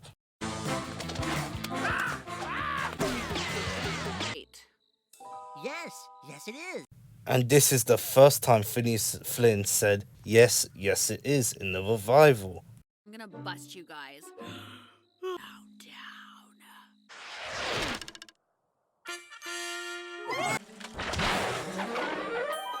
Gone, just like that. With fishes all gone with it as well.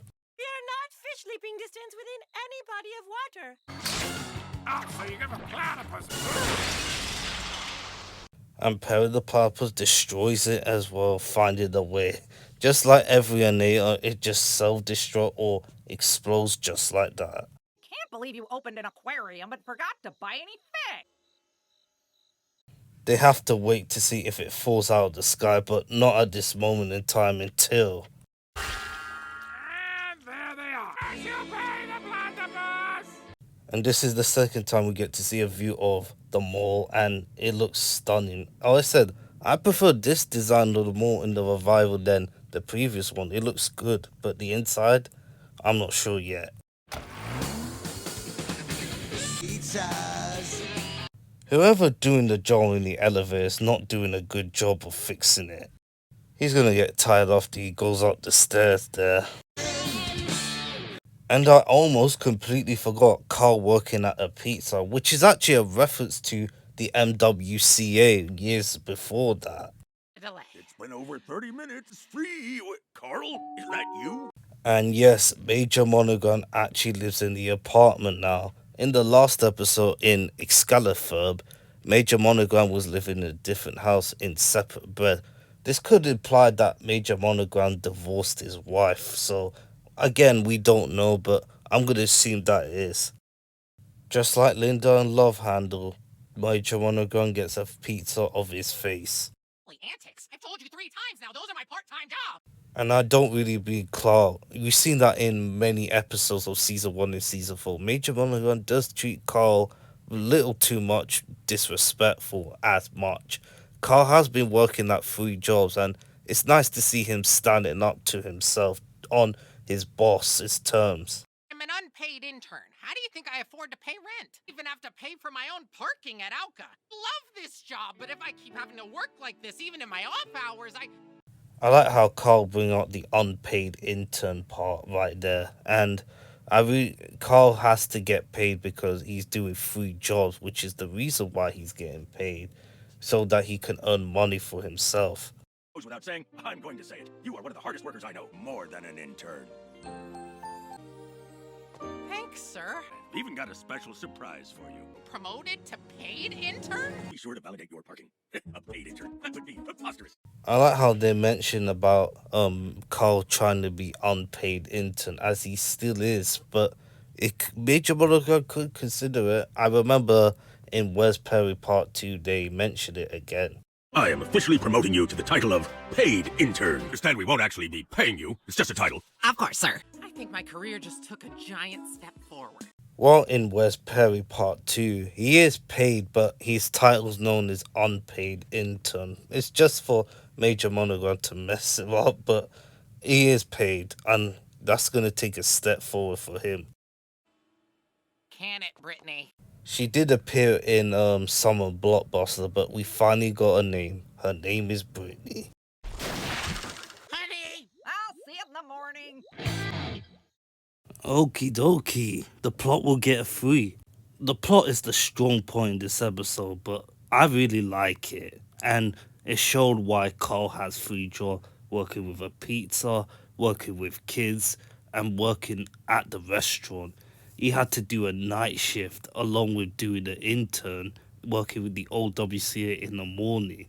He has to do a lot of things to get it right, and also helping Agent P in the end to defeat Doofenshmirtz is also a good touch. We didn't get much of Phineas and Ferb and the gang anyway, but you don't need it, as we do get a bit, but not much. Overall, it's nice to see Carl getting appreciated by Major Monogram in the end, even though he doesn't treat him as much as respect, but at least we got it. Characterization will get a 5. Phineas and Ferb and the gang are the same while doing their inventions for fun, which is always a nice touch, and Perry and Doofus are find each other as always, but the most touching part about this episode is Carl.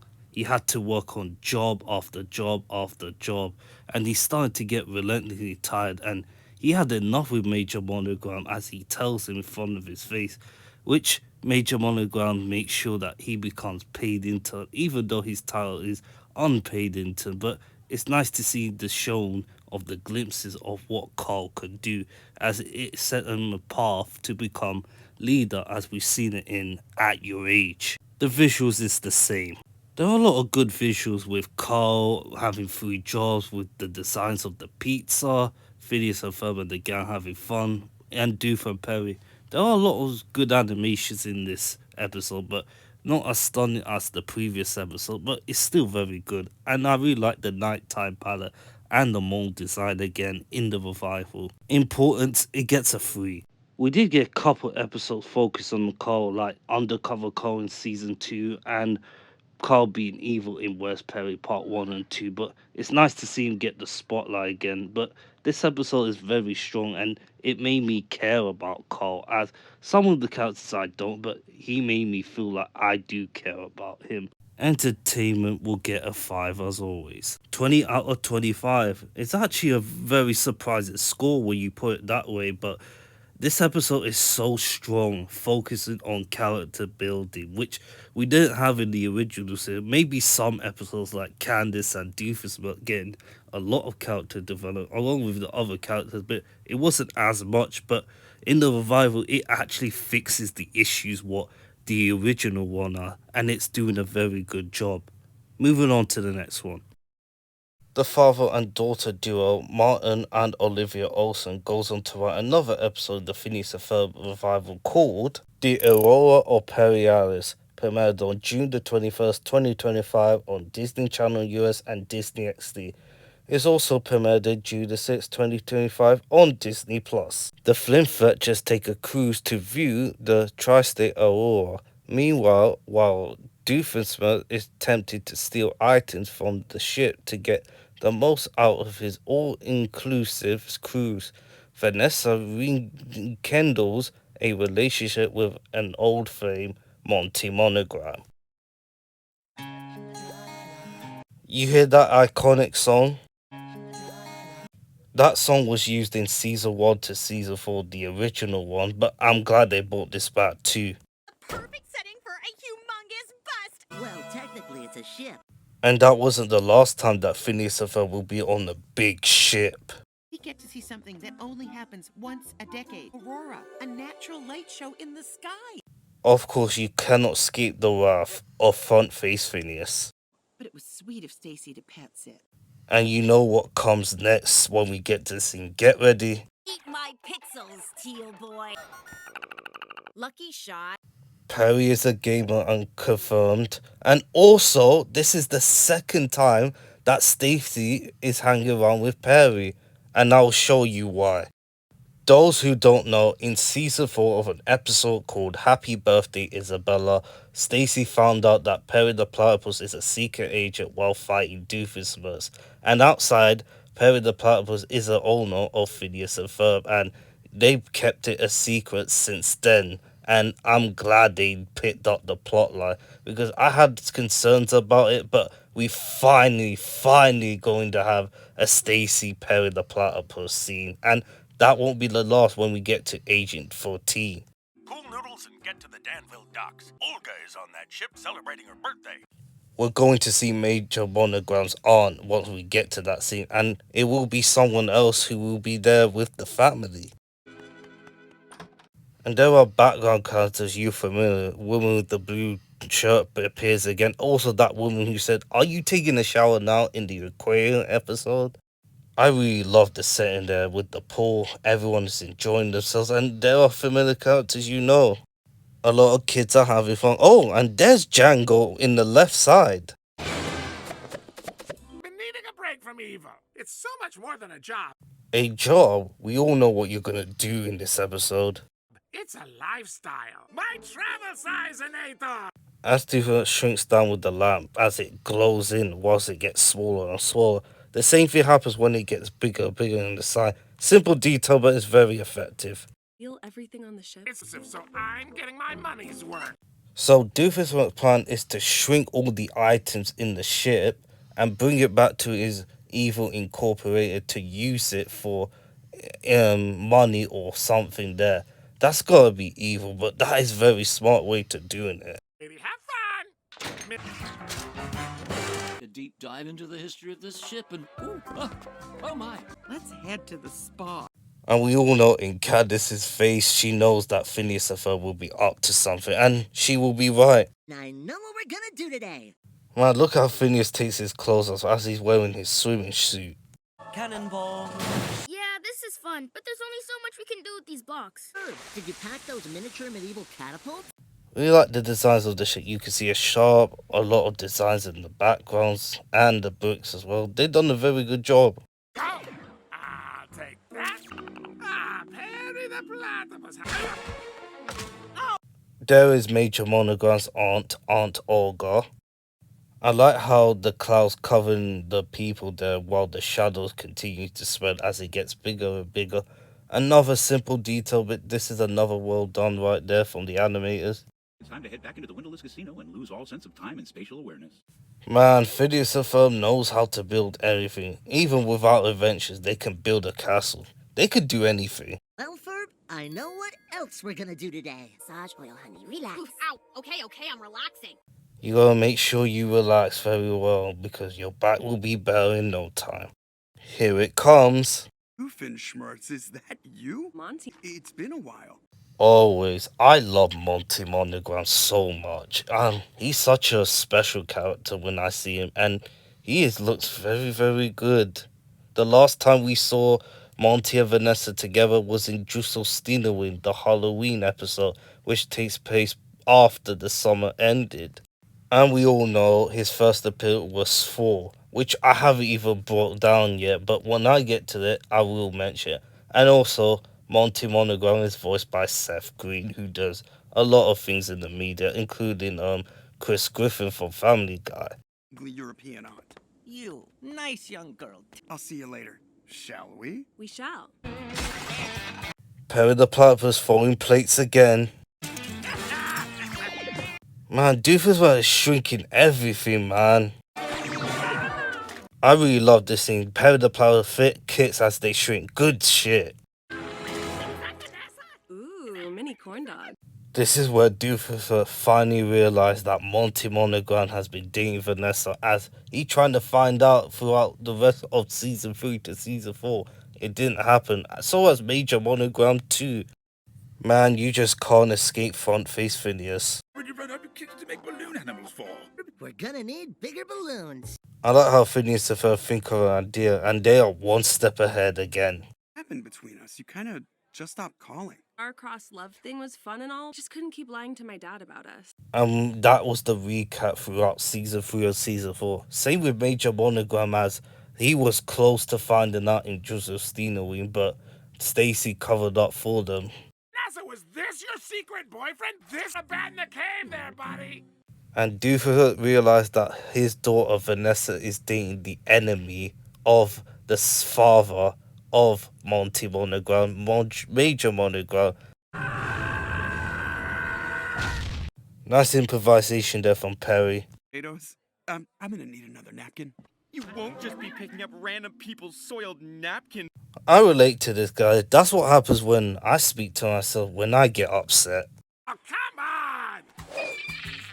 The balloon's going up, just like Up, the Disney film. And people say, Aurora is a myth. Well, there's a picture in real life I will put in the screen next to the side. The song is called When the Tri-State Aurora Comes Around, sung by none other than Sophia James, who sing another song in this breakdown, and that was called Pet Wash. Man, look at these two holding each other, so sweet. Oh, they are so sweet together. I love Monty and Vanessa. Poor guy, he's still receiving napkins after napkins.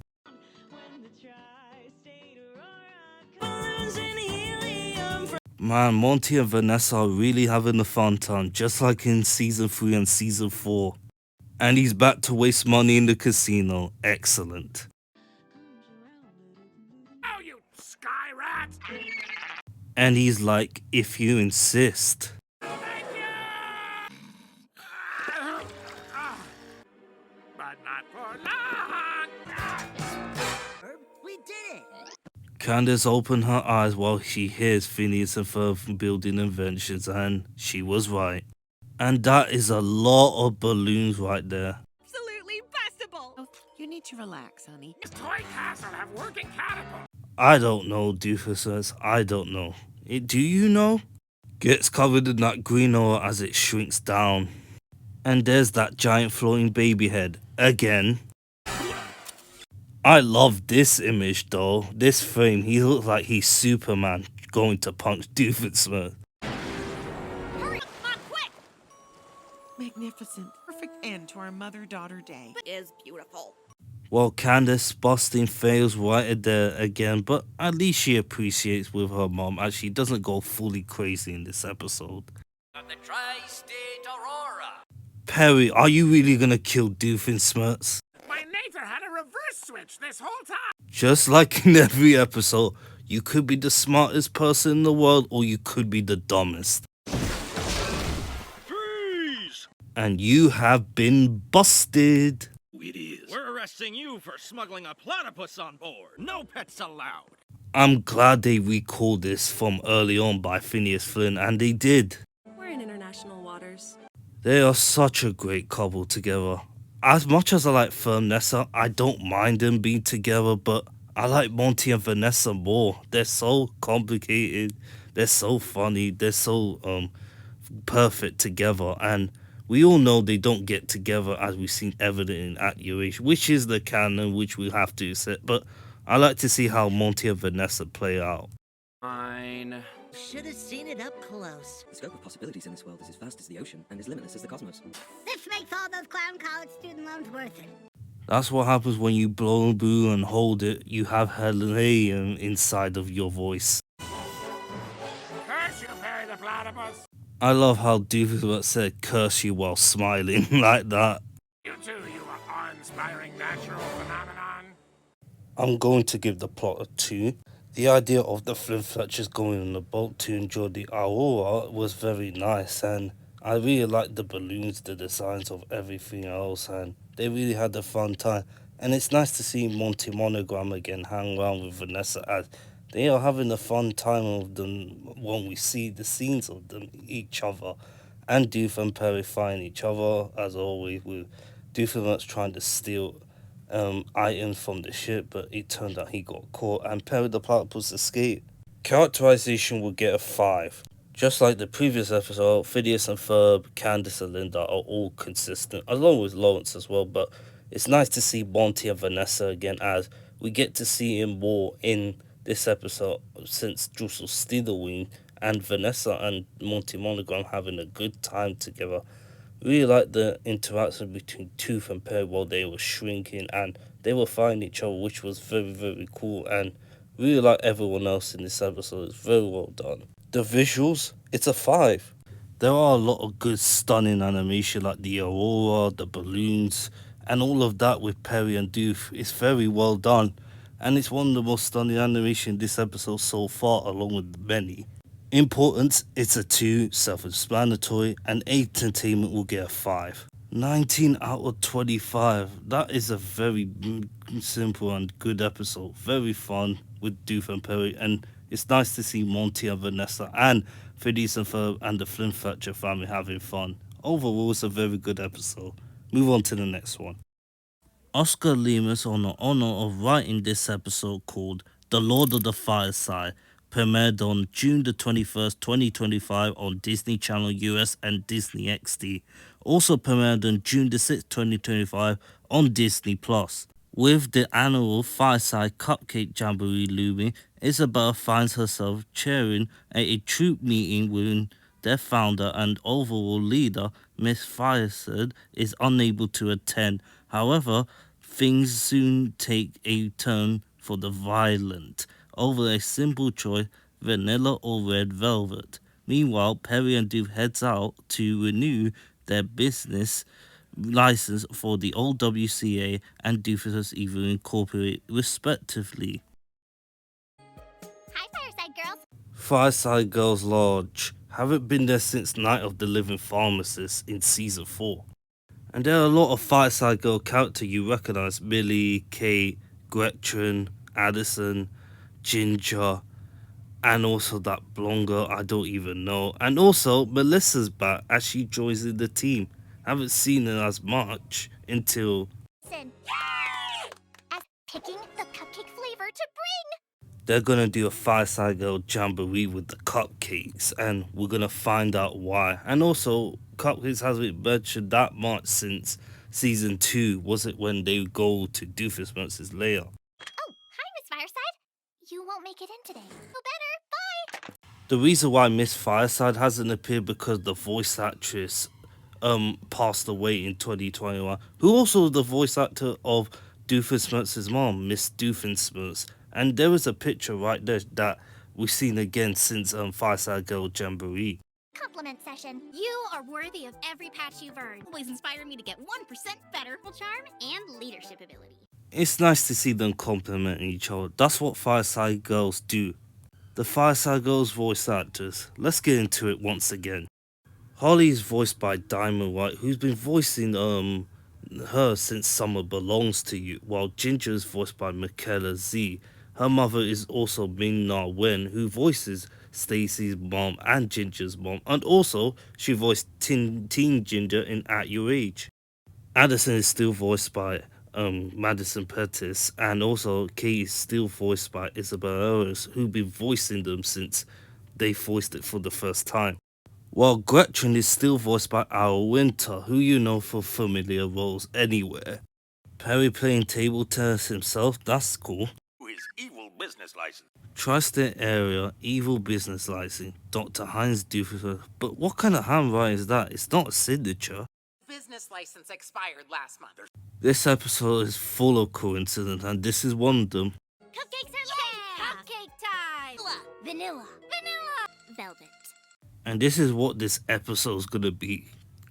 Fireside Girls debating about cupcakes, and we all know Doofenshmirtz and Nata's gonna do something about it. Like red velvet. Red velvet! So what do we do now? Let's vote again. In favor of red velvet? 4 for vanilla and 4 for red velvet. It's gonna be very odd. A split decision. Now what? Girls have never had to deal with. How about you combine it together? But they do it in the end, but if they combine it now, then there wouldn't be a fight. But I'm glad we got it, and it's very good. Renew my evil business license at Danville's Embassy for Evil today. Shoo, go find your owner, Nathan, to put your gross pigeon. And we all know the pigeons is the reason why the Fireside Girls went psycho in there. And it was brilliant, and that caught me off guard. Have you seen pigeon feet? Well, you've been caught one with Perry the Platypus in the last episode.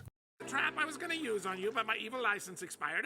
Whilst the shark swimming underwater, as you can see, it's attached to the flamethrower, which he has as it transitions back to the Fireside Girl, which is a very cool transition right there. Then you were the first to earn a cupcake delivery patch. You should get a shut your keyhole patch. Looks like Doofenshmirtz Incorporated has really done a number on the Fireside Girls, and this is the first sign. Maybe we should try giving the cupcake flavor another vote. Cities, I think we should stick to cupcakes. Neither. Let's pick a new flavor. And this is what makes the episode very smart. The Fireside Girls debating about cupcakes inside the lodge, and it all turns out to be very, very crazy. Sorry. Let's just, okay, here's... Her eyes moves a bit weird just like that. Let's all hold hands and sing a jovial song. Sorry. Let's just, okay, hold hands and sing a jovial song. Never gone off pitch. Is there a full moon tonight? And this is another sign of Doofenshmirtz Incorporated and Nathan's doing something of it, which is not glowing red yet, but it's starting to show. While Doofenshmirtz and Perry go to Evil Business Associating Licensing, you see next to it is Tri-State Embassy.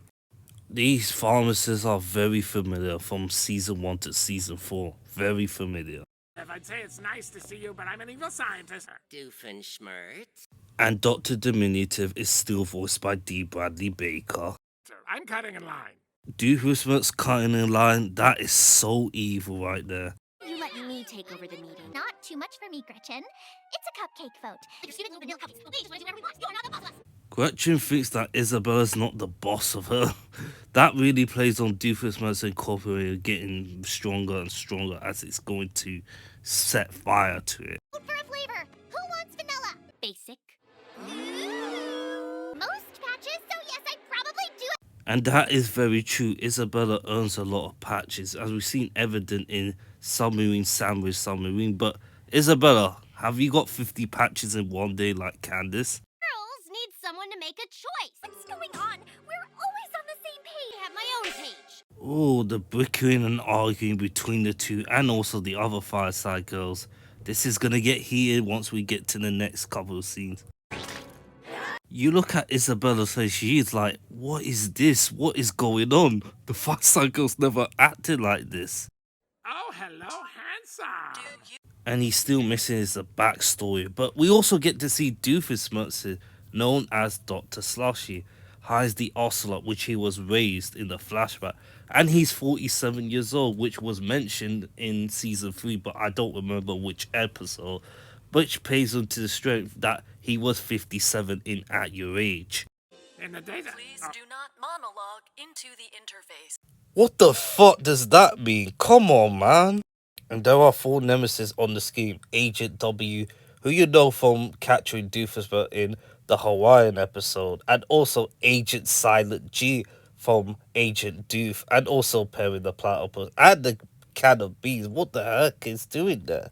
To begin your assessment. No, we don't have to conform to society's norms anymore. Taste power. Your taste is suspect. Suspect? Do you mean sus from Among Us? Even thinks triangles are cute. Man, Holly thinks that Isabella thinks that Phineas is so cute because he's a triangle. It's not because he's a triangle, it's because she has a crush on him. And obviously, Isabella will get triggered because of that. Triangle. Oh, that's not like me. Cheese, please. I know this is very ridiculous and very silly of the Fireside Girls arguing and debating with each other, but it works and it is very interesting to see. Very well done right there. Uh-oh, this is not good. I love the taste. Stop it. I love the taste. You can't see us like this. Yes, girls do mature faster than boys. That's completely true, Ferb. That is completely true. Likey. Well, first, I would place a robot army right A robot army? Didn't you used to try that before? and march. I guess be over here. Yes, tires. They sell tires there. Wait. Just gonna montage through the next few tests. Doofenshmirtz trying to deal a bank like GTA.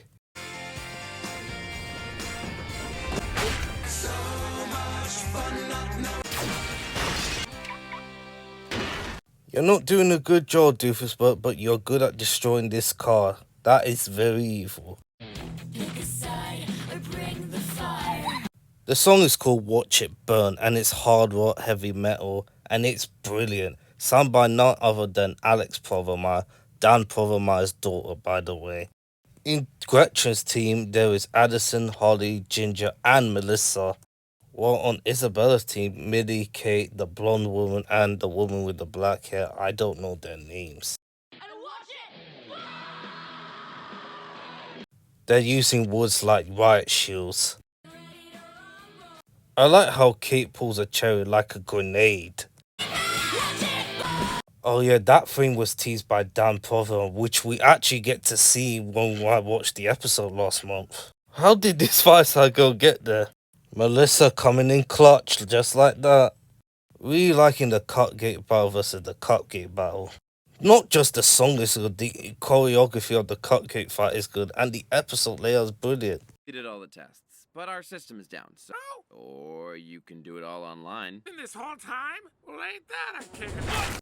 If only he told them earlier, Doofenshmirtz would have done it, but he will... I presume he will do it anyway. Seriously out of control. With you, Isabella. Even with Doofenshmirtz and Nata causing all of this, at least it doesn't affect Millie if talking back badly to Isabella. Apparently. Congratulations. You know, I'm just gonna take... Please do not monologue into... He's still doing the monologue thing, and Perry the Platypus did it simple, renewing his good license quicker than Doofenshmirtz did.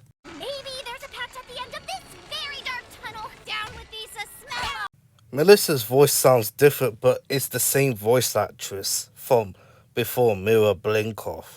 You're the girl who won 50 patches in one day. Down with these smell. Look at Isabella's picture. Look at him, a moustache and a beard. Do I need to say it? When she says son of a patch, that caught me off guard, but that's justified when Isabella's so angry when you see that happening. And Isabella is pissed. And that wasn't the last time that she was so pissed. It happened in The Sea of Love, Summer Belongs to You. Was it when, you know, a boy and a girl alone in the Sea of Love by Phineas, and she destroyed the pencil and she gets angry. But this time she gets angry with something else. And this time with the Fireside Girls destroying her book. Shoo, bird, shoo. Hope my uncooperator didn't cause any problems over there.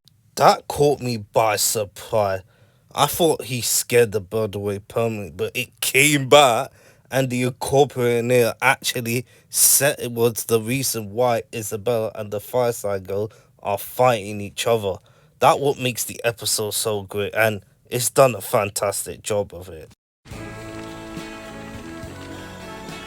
I really like how the slow motion of Isabel and the Fireside Girls fighting each other. And also that song, you hear that? That was familiar. My Sweet Ride. It's chaos, but beautiful chaos. Look at this slow motion. The Fireside Girls causing damage of everywhere around the lodge. It's very, very well done. That is art right there. That was weird. Indeed, Isabella. Indeed. How about red velvet with vanilla frosting? You should have said that earlier, Isabella, but at least the episode's over and it's resolved now. See? Everything works out when you cooperate. And Melissa's still on the rampage, even though the incorporator stopped right there.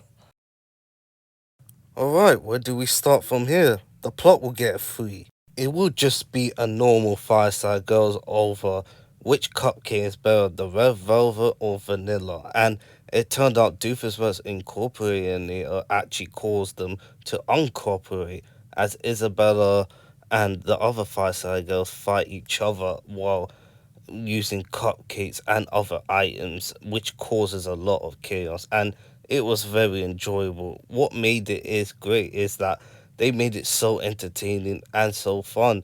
I really like how Doof and Perry renewed their licenses, which the plot is a bit okay-ish, but it's not spectacular as it is. But overall, it doesn't ruin the episode for me, and it did a decent job. Characterization will get a 5. People will say 5 because they're out of character. It's because of Doofus's incorporator caused by the bird, which is the reason why they're acting like that. Except Isabella, who acts consistent as until she gets angry, as we rarely get to see that since Summer Belongs to You. Gretchen, Holly, Kate, everyone else, including Melissa, it's good to see her return as that, and everyone else is very, very on point in this episode, as well as Doof and Perry, as they're not fighting each other as they renew their license, but it's nice to see them go around with each other. As well, we get to see Dr. Diminutive again and the other scientists. Overall, it's a pretty good episode for everyone. The visuals, it gets a 5. There's not much with Doof and Perry in the scene, but there are a lot of good animation with the montage as well. But overall, the best one comes from Isabella and the Fireside Girl. The music as well, and the fight with the cupcakes, it's also very well done, and this is one of the best scenes we've seen so far in this show revival. Importance, it's a 3. This episode has become very popular in the fandom, and everyone still talks about it even though this episode came out a month ago, which is still pretty good. And entertainment could be a 5 because why not? That leaves us with a 21 out of 25. I was not surprised. This is easily my top 3 favorite episodes of Phineas and Ferb season 5 so far, and it's done very well. And I really like the music of Let It Burn, sung by none other than Dan Proverman's daughter, and also the Uncorporate, which makes it so engaging and so entertaining of a topic of a cupcake, which makes it a very, very worthwhile. Let's move on to the next one. The 9th episode that I'm breaking down in this video is called The Candace Suit, written by Kim Robertson, Premiered on June the 28th, 2025 on Disney Channel US and Disney XD. Also premiered on June the 6th, 2025 on Disney+. Candace puts Mom in a Candace costume in hopes that she will finally see the boys' inventions, but her plans are foiled when Phineas and Ferb find similar costume and soon they and the other kids want to be Candace as well.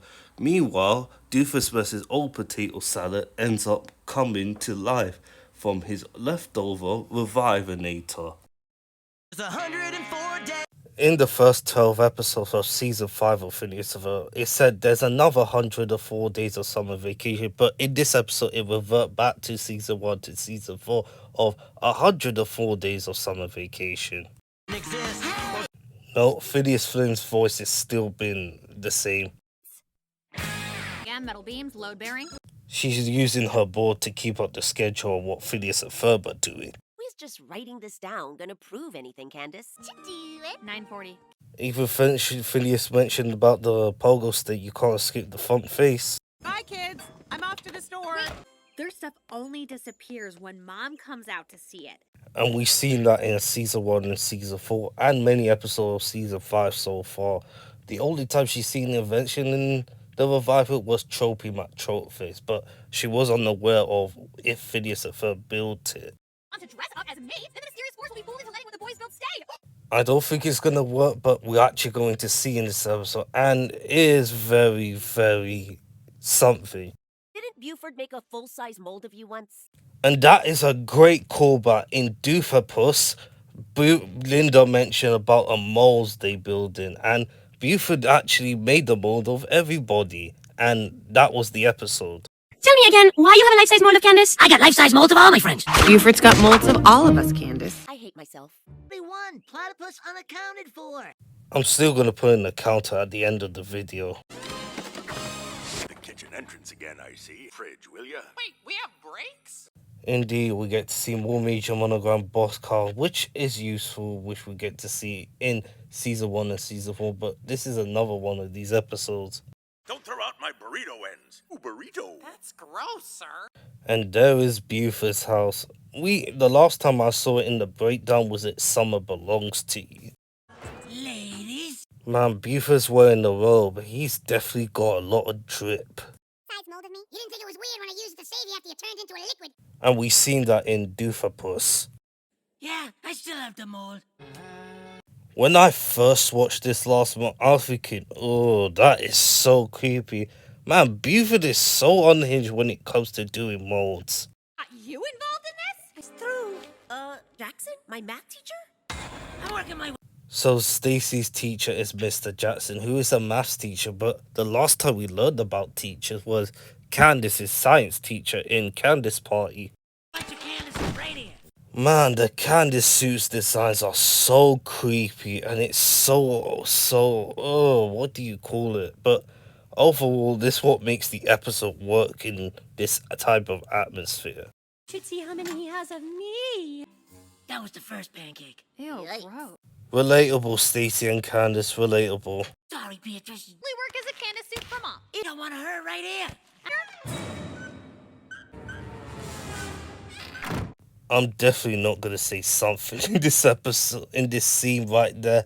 We all know that this becomes a loop in the end once we're going to talk about it, but it's all very, very creepy.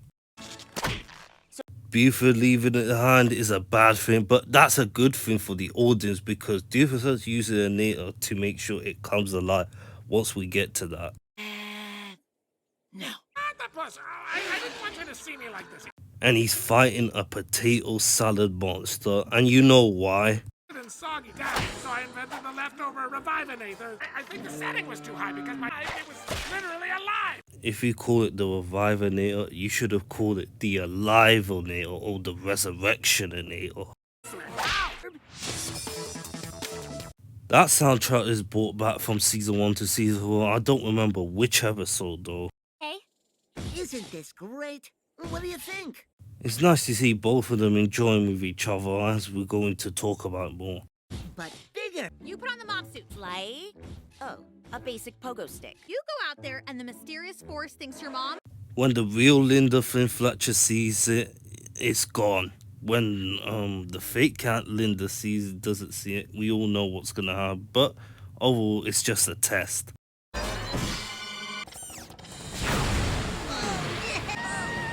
Man, if I was in that pogo slot, I'd be terrified as Isabella, but understandable. It's nice to see Isabella enjoying with Phineas for a fun invention. And look at Phineas's eyes looking at her. I'm glad they toned down the obvious, but even though at your age is canon, at least Phineas acknowledged that. It's nice to be appreciated. It's nice to see Phineas getting appreciated by Isabella, which plays to their strengths of them together. Nothing is out there. Feel mom power. Go to your room. Man, Buford's will have so much fun wearing the Linda suit. Unhinged, but very, very, very wow. The suit over the mom suit. Serious force? Keep up, Stacy. Never realized how long my neck was. Well, in season 5 in one episode, her neck was mentioned in that episode, but it's nice to mention it back again. Look. Good enough. That was amazing! And Isabella's hair looked different once again after she went on the pogo stick with Phineas. I knew it! Candace jumping time and time again. This was a very good animation there. Done! Thank you so much, Barry the Platypus. Step aside so I... Where is it going? Okay, wait, I'm almost in. Follow that side there. Doofus was going on Perry's rocket car. Haven't seen it since Summer Belongs to You. Are these Candace suits? Yes, they are. Putting them on, aren't we? Yes, you are, Ferb. Candace, and you guys are so... With Ducky Momo, and I'm 16 years old. Wow, this is the perfect imitation of Candace right there from Buford and Isabel. And also it confirmed that she is 16, so it takes place after July the 11th. And also, by the time you turn 60, Isabel, you'll be simping with Phineas and you will know what happened. I sort of gave up when we got to high school. Myself out for a stroll. I'm taking a stroll. But you just can't get... The song is called Today I Get to Be Candace, sung by none other than Buford. And also, the fact is, the song was played in the demo and it's sung by Danny Jacob, but I'll look up to it in the final force. And there was a storyboard with it as well. Sing the blues. And Buford's wearing his normal outfit in the costume suit. Mutant Blood 4 for mature teens only. Maybe the Candace suit actually could do a good thing to get into these kind of movies. Look at these people. It's like, who the F is this guy being here? He can go in the roller coaster. That's a good callback to the pilot. Buford's flirting with Jeremy once again since the Pet Wash episode. A Candace suit. Can't win a beauty pageant. It's like a cardboard box being appointed to the Supreme Court. I hope that this day... And there is Bobby Farris. Haven't seen him since some Cloudy of a Chance of Bomb. He's like, oh shit, he's melted. I feel bad for the real Candace. I wish she went to the document.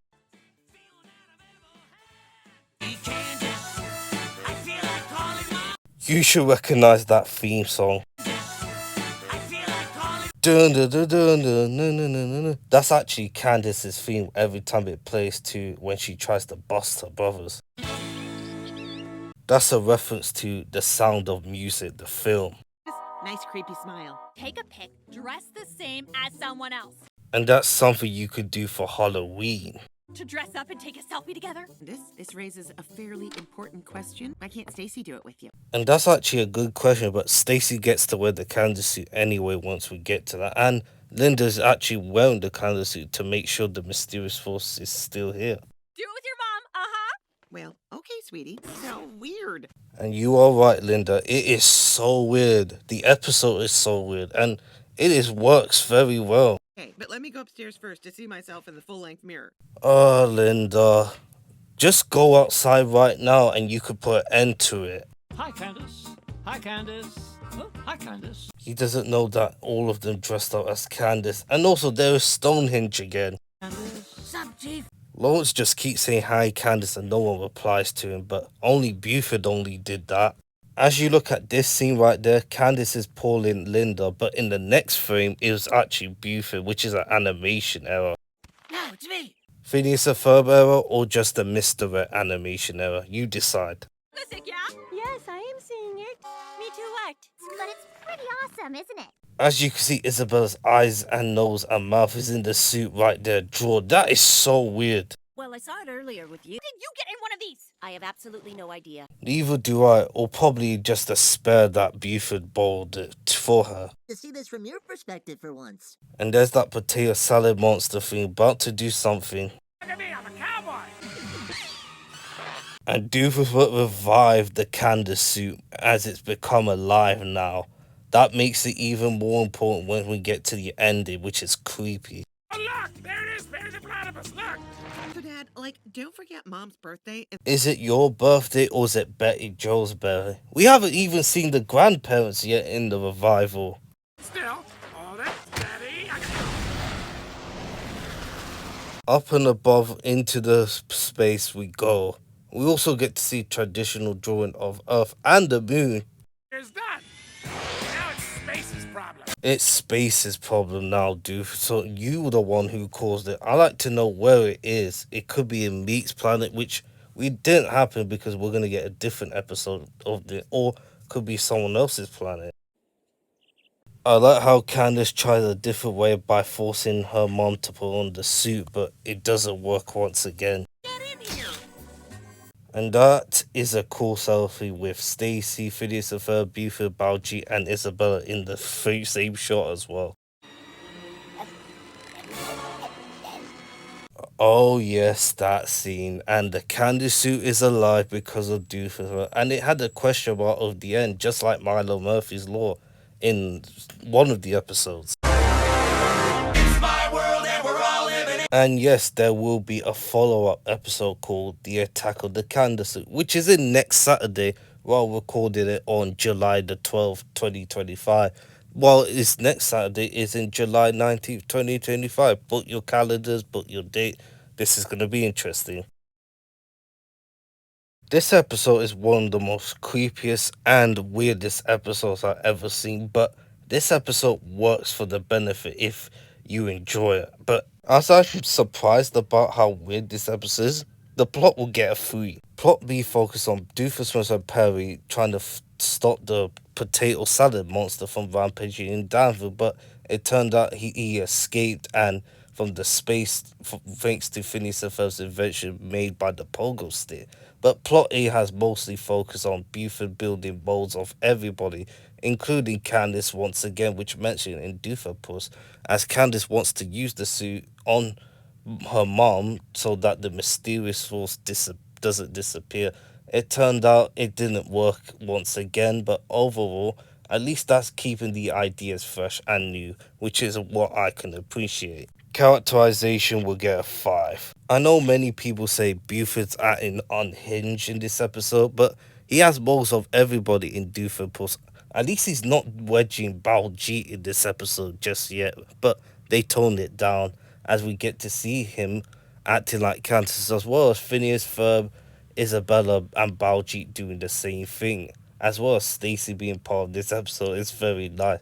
And also we get Doof and Perry, but it's not as much as the previous episode until the next episode we're going to see, which will be one of the best I've seen. But overall, everyone else is on point, including Candace, who acts the same, but it's nice to see her getting ideas while bonding with Mom a lot in this episode. I was thinking about giving the visuals a 4, but I changed my mind and give it a 5. I know many of the designs are weird, as the Candace's suit and molds of everyone that Buford built, but it looks amazing, as the animation can be a bit off, but it doesn't ruin it. The potato salad, the pogo stick, everyone else is very, very well done, and they put a lot of effort to this episode, and it's done very, very unique. Importance is a 4. You know why. The song of Buford, the Candace suit, and it's also one of the most popular episodes of Phineas and Ferb so far in the revival. And also the ending of the Candace Suit movie, which we're going to get in The Attack of the Candace Suit, which is in July the 19th, which we're all going to watch. So we'll be ready. Entertainment, you know what the score is. 22 out of 25. Easily one of the best scores of Phineas and Ferb so far. And that edges The Lord of the Fireside, which is one of my favourite episodes of Phineas and Ferb by far. It's also very unhinged, very weird, episode that you could place upon, but this is very well done. The concept was interesting, the execution was done right, everything else is very well put out, which we're going to see next week. This episode was brilliant, but the next episode I'm gonna break down, it's gonna blow my mind away. And the episode that I'm looking forward to break down is called Agent T for Teen. Premiered on June the 28th, 2025 on Disney Channel US and Disney XD. Also premiered on June the 6th, 2025 on Disney Plus. Written by Scott Peterson. When Perry gets into trouble, taking on both Dr. Doofenshmirtz and Dr. Diminutive, Stacy comes in to his aid, using her own skill set to save the day. Why is that ferret wearing a fedora? In the know.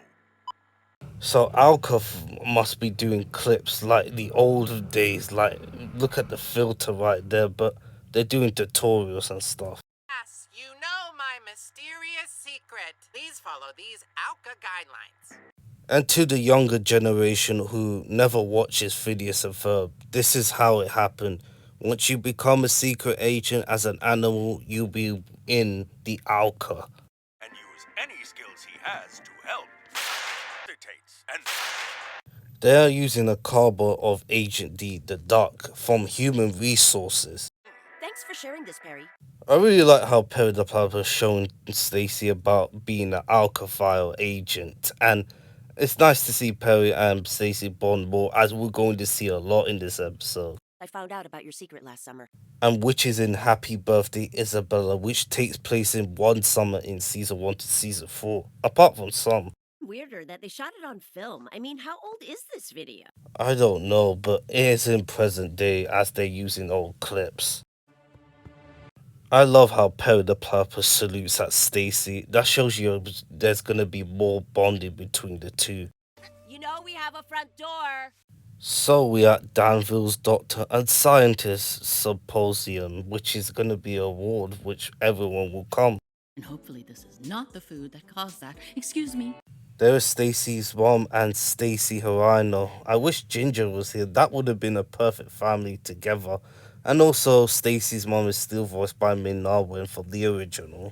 Stacy, I mean, I am a little disappointed that I'll miss out on busting my brothers today. Sometimes you do need to miss out on busting your brothers.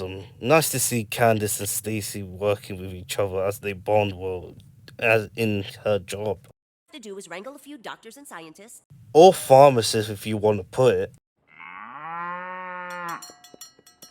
How did the cow get inside of the room? And also, Stacy does do more animal sounds once we get to that. And also, the cow does the sounds as D. Bradley Baker, who voices Perry and Dr. Diminutive.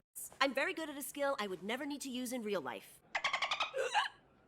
And also, that is D. Bradley Baker doing the whale sound as well. Look at the food they're eating. They're drinking a drink. They're having a cheese something. Or, what is this? This looks yummy. Awkward science, dude. Why you have to do that? You don't need to cause attention. I'm a doctor and a scientist. And you're also a pharmacist, dude. Stop lying to yourself. Now, as they say in Uruguay. He mentioned Uruguay, and that wasn't the last time. But there's gotta be an upside to being president of Uruguay. Buffet's the only reason I came. I would do the same thing if I was you, Doofenshmirtz. Yep, that is a useless skill. How? How is that a useless skill? It takes practice to get right, Candace. Other doctors and scientists and must be up to something evil. What side was building? Anyway, Agent P, go do what it is you do. He's evil. Have you ever even watched this show? And Major Monogram breaks the fourth wall to show how evil Doofenshmirtz is. But it shows it understands, because if the audience never watched season 1 to season 4 of Phineas and Ferb, they probably don't know, but Doofenshmirtz is back to his evil ways. Convention set. Haven't been there since A Nerds of a Feather in season 2, and it looks different. It is the same layout, but it's different because back in the original summer, Phineas and Ferb went there for the special events of the fantasy and sci-fi, but in this center, it's about doctors and scientists. Ah, Dr. Diminutive. I won't say it's good to see you. And your ex-wife, because, you know, you're so divorced. Different thing. She wanted to not be married to me. And we finally learned the explanation why Doofenshmirtz divorced Charlene, which was on the TikTok by Dan Povermeyer, which he stitched. Doofenshmirtz and Charlene have a divorce. They just wanted different things. He wanted to take over the tri-state area, and she wanted to not be married to him anymore. What's new, short stuff? Hey, that's kinda gone too far, Doofus. Lucky you didn't say midget, otherwise that would have been duh. Trying to win the Love Muffin Tag and Bag contest. And that is the first time we get to hear Love Muffin in the revival. We haven't heard of it for a long time, and finally we've seen posters of it, but it's the first time we hear about it. That Agent Silent G is out of town this week. Agent Silent G, I'm glad they brought him back. Mentioned about it. He did appear in the picture in The Lord of the Fireside, but nice to hear him get mentioned, as they did battle along in Agent Doof in Season 3. Bring your nemesis in for bragging rights and a special prize. Was every day, but always manages to escape. It's either because Perry the Platypus had equipment and gadgets, or it's because sometimes you're just stupid to realize it, Doof. Oh no! Candace can't see him in agent mode. I like how Stacy trying to protect Agent P from his covers being pulled from his owners, Candace Flynn. I mean, she knows he will be relocated or memories being erased, but I like how Stacy trying to find another way. Action, discussion, or diversion. Also known as DDD for short. 4. I guess there are 4. Stacy better get it right this time. And also, Perry the Platypus can take off his ass very quickly, as we've seen the evidence in Traffic Cam Caper. Ow! Know that my boyfriend Coltrane... Ooh, Coltrane gets named up. We haven't seen him since the first episodes of Phineas and Ferb in the revival. Look over there! I don't see anything over here that... What's he doing here? He's not a doctor. I don't... It's truly an enigma. It means a mysterious, which is difficult to understand. That's what enigma means. Escapes? Yeah, you said that already. Twice as trapped and we could split the tag and bag prize. Actually a good idea. Which they are gonna do anyway. And also the funny part, Dr. Diminutive is gonna trap Perry the Platypus, both voiced by D. Bradley Baker. Doctor Squad!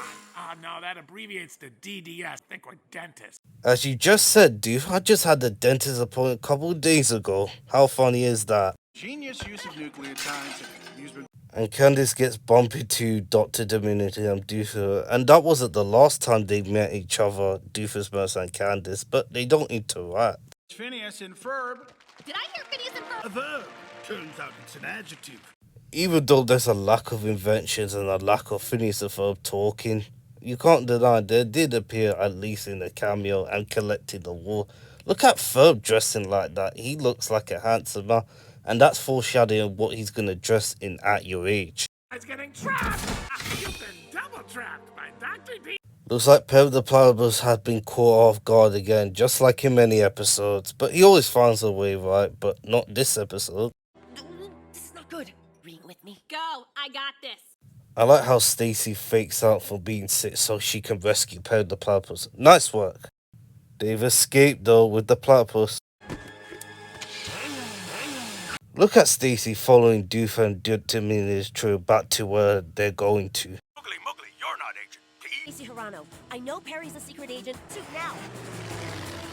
And that's their trail to the secret Love Muffin HQ, which they're going to have. Nice place though. Turn the screen sideways. I really don't look good in the vertical aspect ratio. Sorry, sir. That's just like me when I'm turning around and focusing on what I'm going to do. Like, vertical aspiration is fine, but I prefer that sideways. He's our only hope. All our other agents are being dewormed. Agent W is missing. There are two Agent W, Agent Worm or Agent Whale. I don't know, but I presume it's Agent Whale. Lady, go! This is why I love this scene. I like how Major Monogon lets her go to do her work and to save Agent P while then stop her from doing it, which it would have happened in the original run of Season 1 to Season 4, but I'm glad they changed that. This is what makes it so great. And it does have agents as well, human like Lala Blueberry and all the other agents, but it's nice to see Stacy being part of it as well, and that's going to hopefully play a huge part in the future. Phineas and Ferb. It's for the birds. It's part of my presentation. That doesn't even make sense. Birds, the lion liars of the skies. That doesn't even make any sense. Ouch, they're banging up the evil a notch. And their door number is 686, and it looks like a buffet of a lot of things of love muffin that it has. Paperwork, that's the real evil. What's that supposed to mean? I love how this scene gets awkward though. It's just so funny and hilarious. Okay, miniature golf, And that's the evidence we see in season 1 of Phineas and Ferb. babysitting, gymnastics, third level black belt in taekwondo. Specific animal sounds. Animal sounds. Animal sounds. And Stacy remembers, and that's gonna become good and handy when she gets to Love Muffin HQ. Is to cut the power out and create a distraction. Alka and Danny the Dolphin.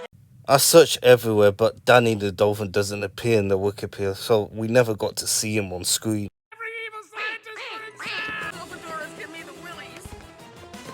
Man, Stacy is so good. That's what happens when you practice. It's not useless unless that creates a distraction for the pharmacist to run away. And that bald guy wearing the suit, that is the same guy from It's Mod World. And the taekwondo. I wonder if the miniature golf will come in handy. And you better find a golf anywhere because it can come good.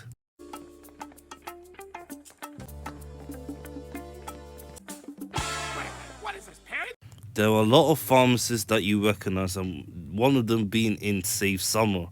I want to know what happened to Rodney after being imprisoned in, maybe captured in by the old WCA. Hippos? Wait, aren't sharks more... When did Love Muffin get so evil? Sharks more traditional in a death trap? Yeah, actually, hippos are much more dangerous than sharks. And the worst part about this is Dr. Diminutive is right. Hippos are very aggressive. And it has very sharp teeth and can kill 500 people every year in Africa. Oh my word. Prize is worth this. Now those are expecting animal agents to break in, not teenage girls. Now Stacy is starting to get it. Even though she's a teen, she knows her stuff. Doofus vs. Light, he may be my nemesis, but I don't want to see him die. That would be terrifying. Have you guys called for a babysitter? Who is that girl? 686 Elmwood? And that distraction pays off. Well done, Stacy. Look at the posing from Perry the Flowers. The stance. He is not faced with everything, even though he was trapped by a hippo and he was about to die. But thank goodness he got out. And these 3 scientists fell into the hippos, as there might be death in there. They ain't gonna go back to their wife and kids. I'm so sorry, Perry the Platypus. Perry the Platypus just beat the shit out of him. No, I get it. Go ahead, warn me. I deserve it. She's gonna be known as Agent Stacy or Agent T for teen, but this is a nice touch. It's nice to see Stacy and Perry bonding with each other towards the beginning and towards the end. Looks like Happy Birthday Isabel from that episode has paid off, and I can't wait to see what more in store for us. Do good, did good. They are such a great team. I just can't wait to see more episodes of them each other. Hopefully Stacy teams up with him in the Alka. Okay, I swear someone just said Phineas. It's the worst. I'm so sorry. She's like she preferred to be with Agent P than seeing then eating. Very nice. She's a 16-year-old. And I forgot there are no songs in this episode until now. Agent 14 is sung by none other than 5 people. And it's very similar to Agent P, but it's very different as Stacy get her own song. And it's done very well. And that's what makes the episode icing on the cake. Really like how Stacy's running with the silhouette while Perry's kicking ass. And that is Candice's silhouette's been seen as well. I really love how the song becomes Adamite, which looks sick. It's a missed opportunity for Major Monogram to say you could call it Agent T. And I said you could call it Agent T, but I don't mind it either way. That would have been funnier. I love the silhouettes, it looks so good. For teen. What an episode, man. Just unbelievable.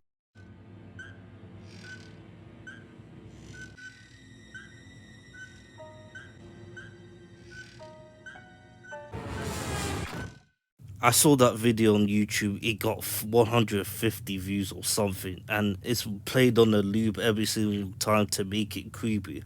How did they do this? But it is very, very intriguing, and that's the way to end it. This episode was just great, absolutely great.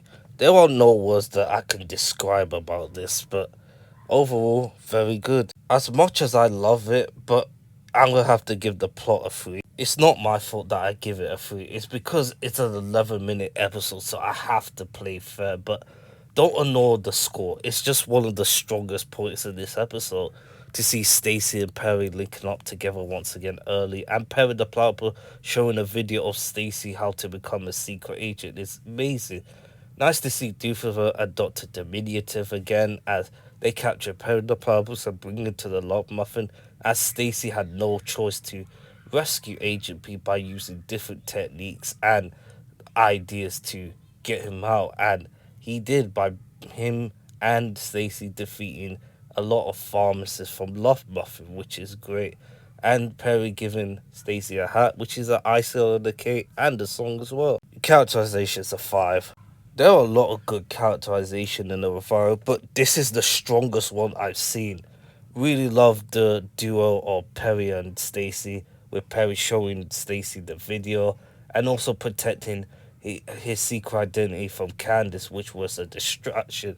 Really like Doofenshmirtz adopted diminutive, as Doofenshmirtz explained about how they got divorced, which they're fine, and they both worked together to capture Perry the Platypus, which they succeeded, but Stacy did a good job of helping herself to get inside, while Major Monogram, like, you're gonna have to do the job while our agents, animal agents, are not there, and that makes it worthwhile for Stacy to do her job to save Perry the Platypus from the hippos, and she does that, and that what makes a strong bond between Perry the Platypus and Stacy, as Perry the Platypus gave Stacy a hat, and also looking at him in the end while Agent 14. This shows you how a strong bond of Phineas and Ferb has become.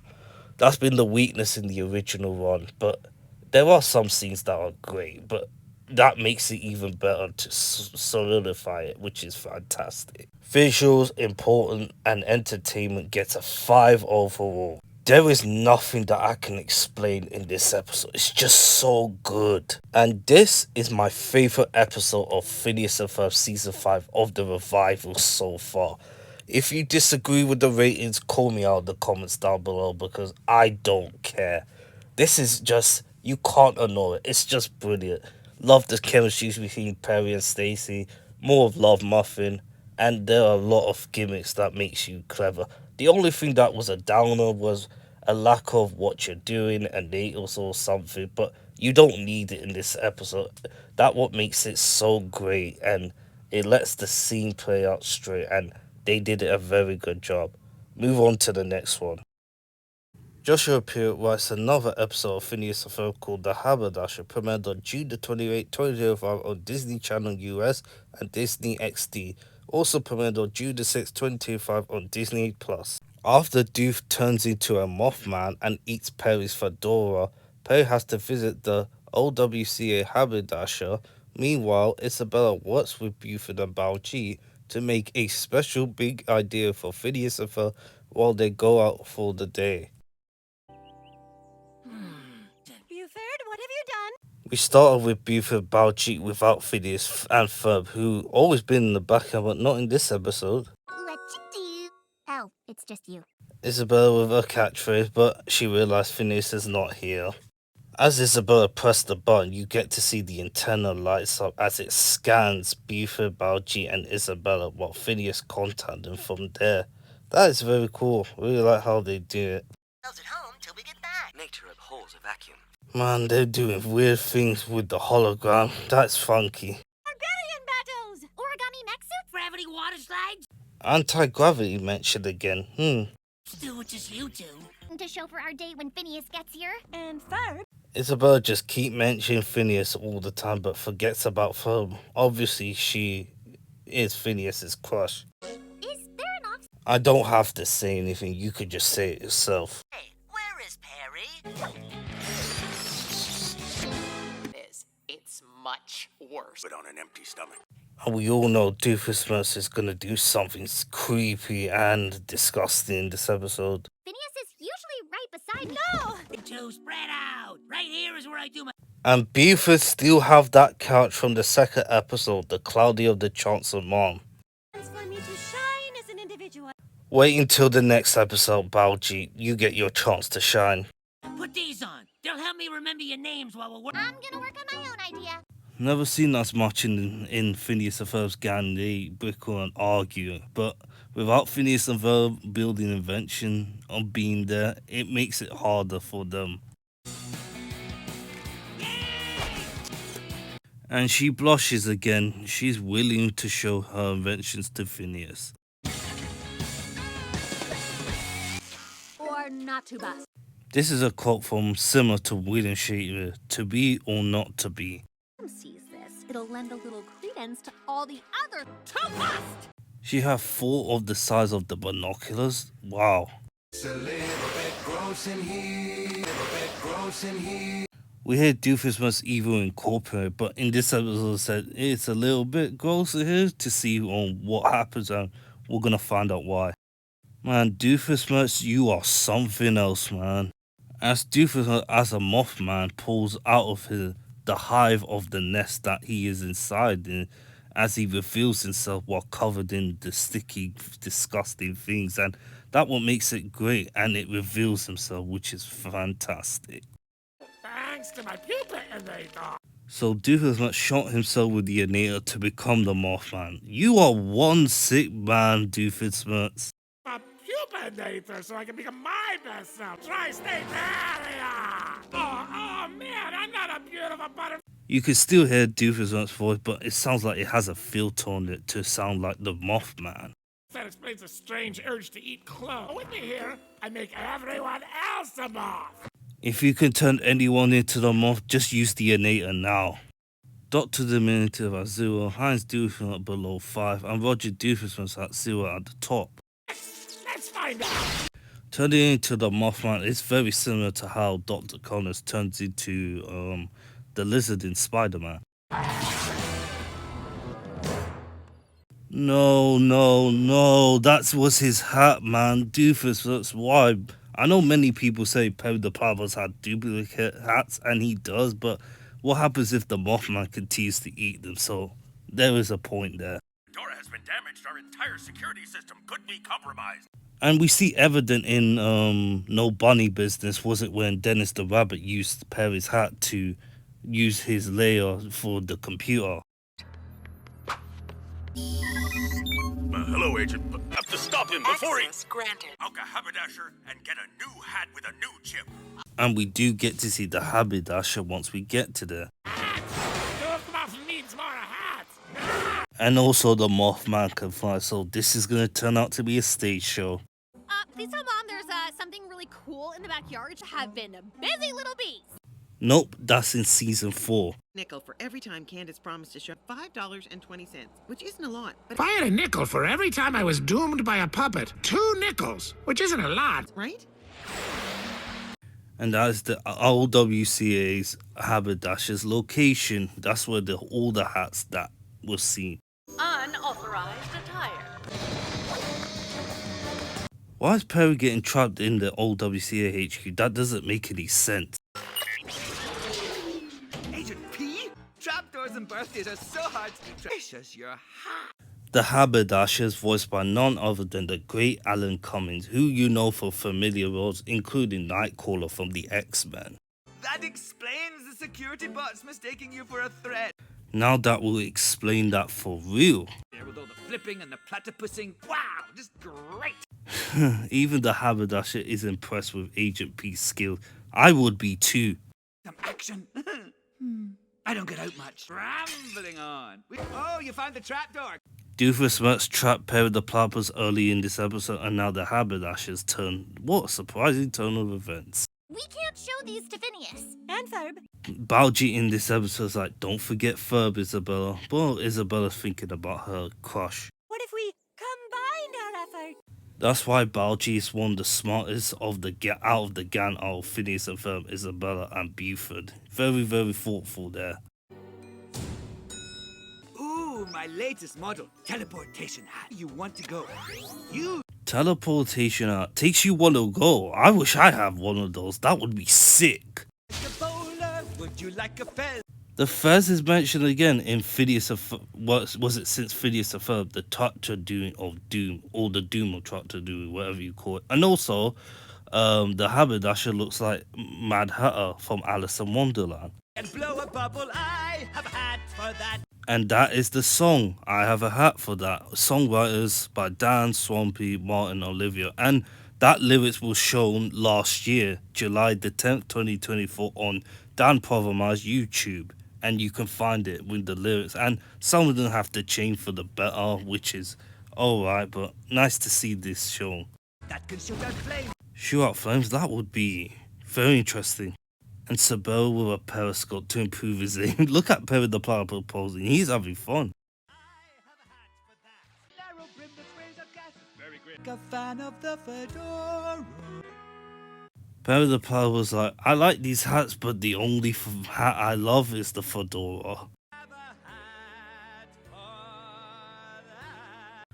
It's not one of my favorite songs, but it's up there. It's up there, but you know my favorite song is when we get to that breakdown. But this is a great song. Let me to present The Platypus. Doofenshmirtz continued to eat his hat. You destroyed his masterpiece. That's gone too far, Doofenshmirtz. Why does he look like that? And how did he get in? I see. He ate your hat. I was about to say the same thing, but you answered it for me. Good work, Haberdasher. The security chip. Doofenshmirtz gets kicked and he still gets up. I think the Mothman may have gave him powers. Actually, it gave him powers to himself, which is the reason why.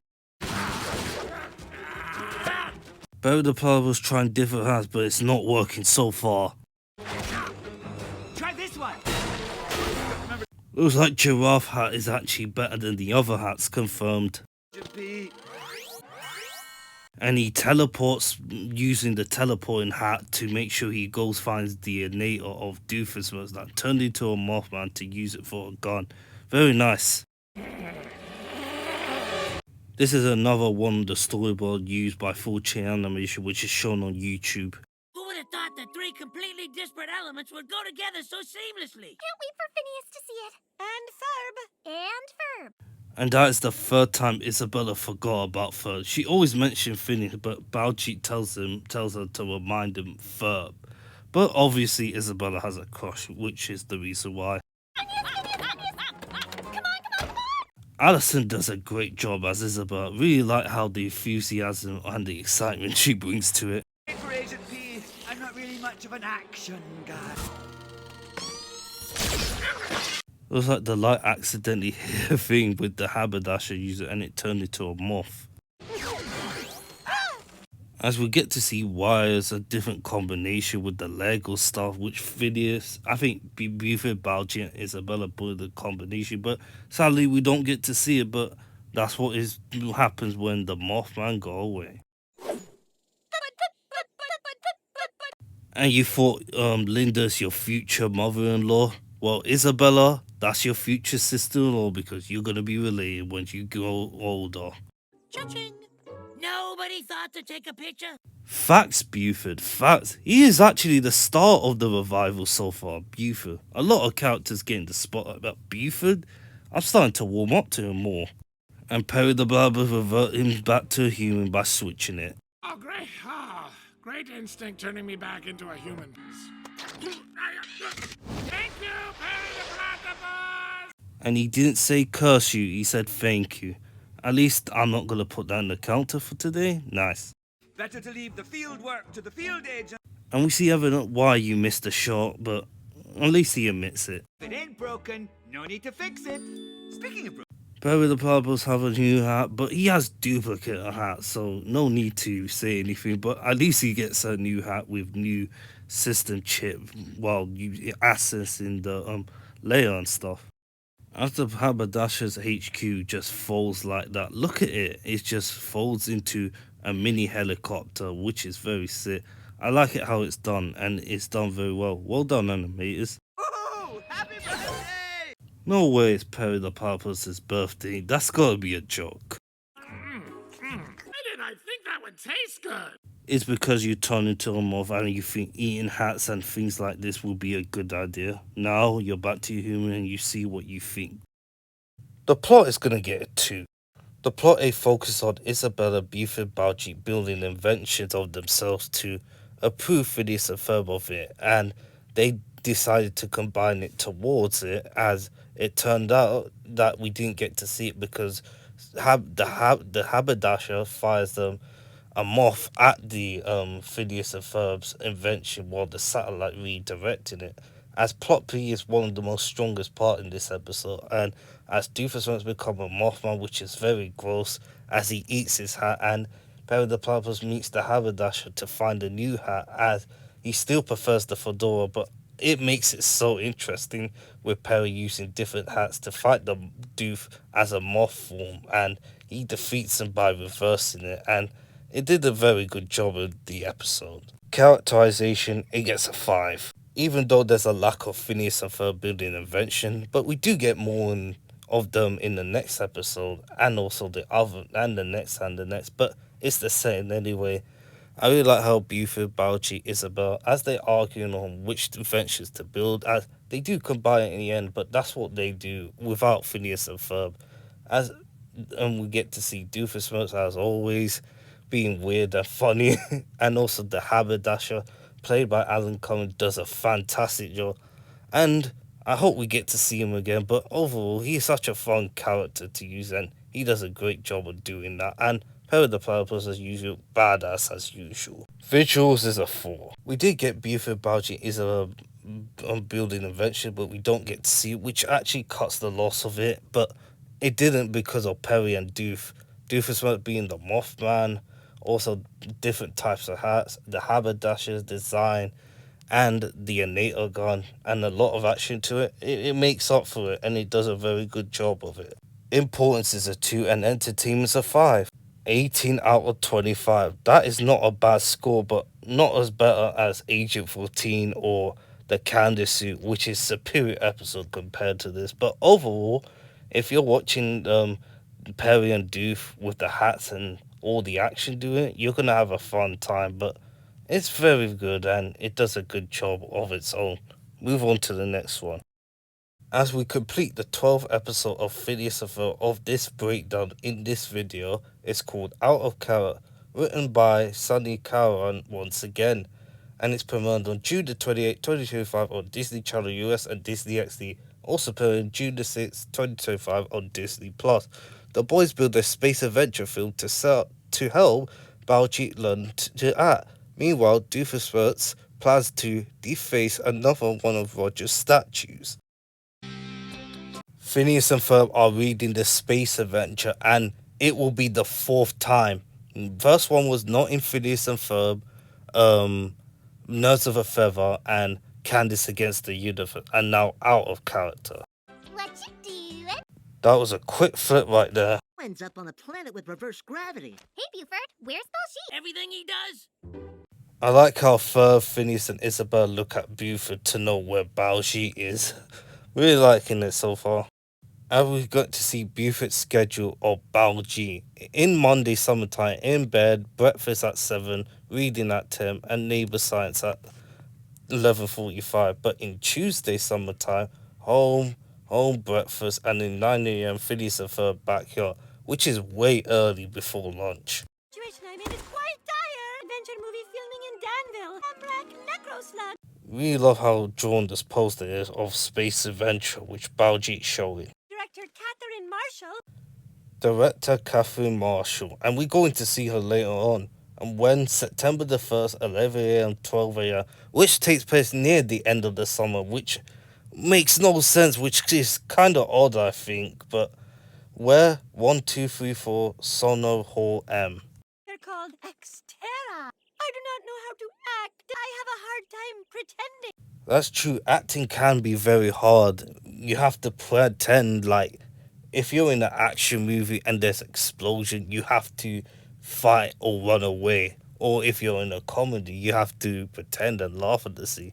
Sometimes this is what makes sense, and the title of this episode makes sense out of character. Not fully out of character, to show what Belgi is as an actor. If we bring the ice jungles of Namrak to life, we can experience it for real. I know what we're gonna do today. This is what I love about Phineas and Ferb and his friends. They help out each other no matter what. And it's good to see that they're supporting Belgi, even though he can't act, but at least they're going to give it a try. Way to listen to the Lumberzacks, then on repeat.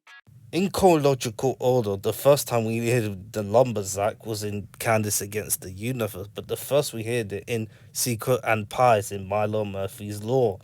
I'm glad there's a Milo Murphy's Law reference, and I presume he will appear once we get to there, and I presume he will.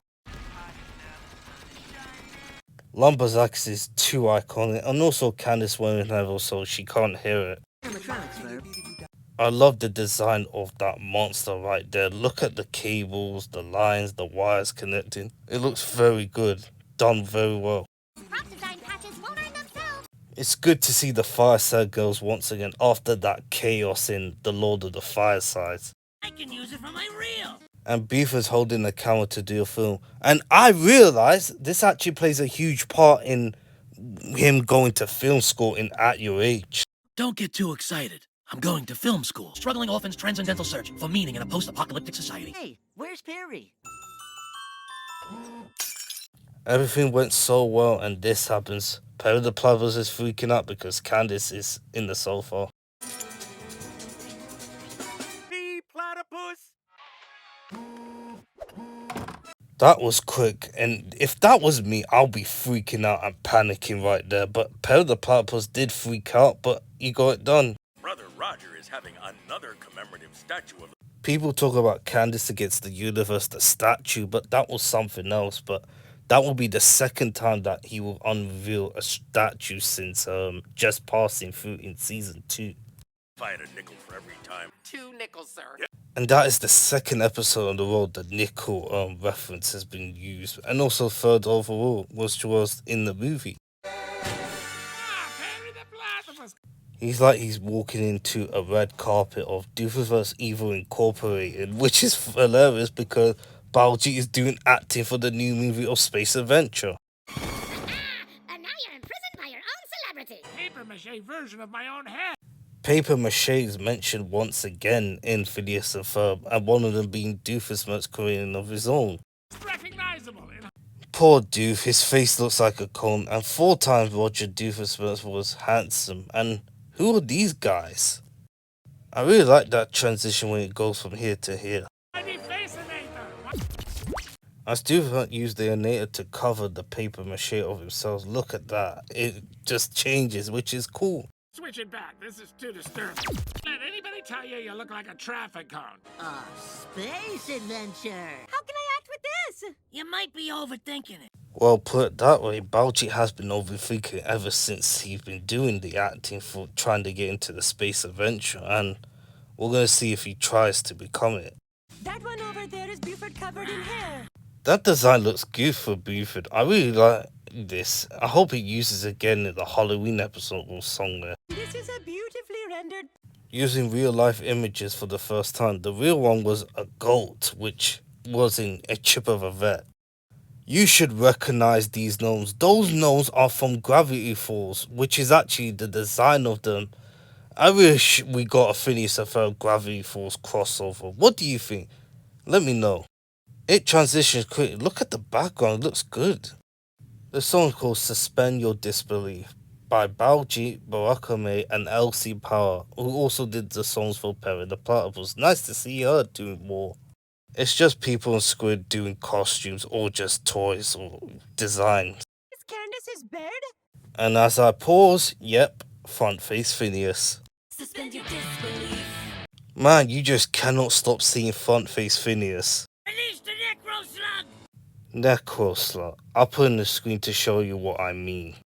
Look at the circle thing before it charges at him. Well, this is an animatronic, right? You gotta believe in it yourself. Seems to have spotted us. See, Phineas is giving Baljeet motivation. Look at Isabella. She knows how to act. Flee before it hunts us down. Baljeet, come on. That is not acting. You just make sure you're terrified with your face like that. Looking at it now, he's not doing very well. Okay, let's try turning the aggression up. Phineas said 7, not 11, you dumbass Buford. And also, he did it once again, messing up the switches in, was it when the Phineas and Ferb busters? What's going on? Why are they going so fast? 7, not 11. And he gets electrocuted. Good, you deserve that, Buford, for cracking it up. At least Buford's been over dramatic, but at least that's acting. Better than you, Baljeet. You better do something. Oh, poor Shane. Okay, new plan. Run! Ever since Buford set out to 11, it's gonna break all the shit. Look at that. It's gonna get ruined. I really like this. It has a green dot with the green circle around. It looks like something out of Call of Duty. Very sweet. Looks like a sniper. Oh, that's a weird thing. Look at how Perry kicks dude, and look at his face. As the Necrosock turns, you get to see, look at this, of the flat rendering. It's CGI. How do I not recognize this? Hey, what happened to Ferb? It's funny how they don't recognize him, but look at them all turn away. It is Ferb. How did they not recognize them? It's his face being changed. I am Ferb. Ferb looks unrecognizable with the dot eye. Bit like the designs of Kids Next Door or Clifford the Big Red Dog, with Emily Elizabeth's eyes have dots. The broadside of a bomb. The berserk necroslug that is on the loose! See, Baljeet, that is how you act. When real chaos happens or monsters coming, you have to act like that. This is what brilliant there. How do we stop it? You and Isabella distract the necro slug. Use these vines to make a trap. Phineas, do you recognize your stepbrother Ferb? He looks unrecognizable. You turned away. It is Ferb. Marshall? You know what? This is great. You know, it's starting to make me think that maybe the tri-state... Catherine Marshall is named after Kennedy and her husband, Marshall. Catherine Marshall is also voiced by Lake Bell. She does familiar roles, and one of them being a Poison Ivy from the Harley Quinn show. Then why did you fucking invite her? Yes, okay, I get it. How's the next? I'm not sure it'll hold. I think perhaps you're using the term VIP incorrectly. Ready for my close-up! All right, Mr. DeMille, I'm ready for my close-up. Man down! Me! Extera, you're our only hope! Isabella's very good at acting, even though that's not her goal. She wants to do something bigger than that, but she can be.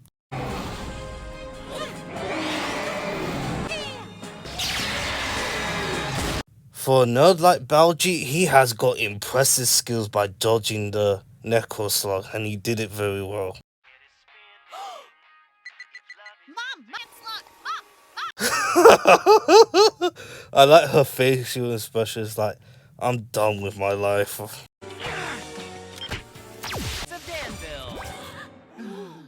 And also, this is the second time that Doofus was trying to ruin Roger's statue. The first one being passing through, and we all know what happened, but he succeeded this time. That messed up. I'm gonna call that a win.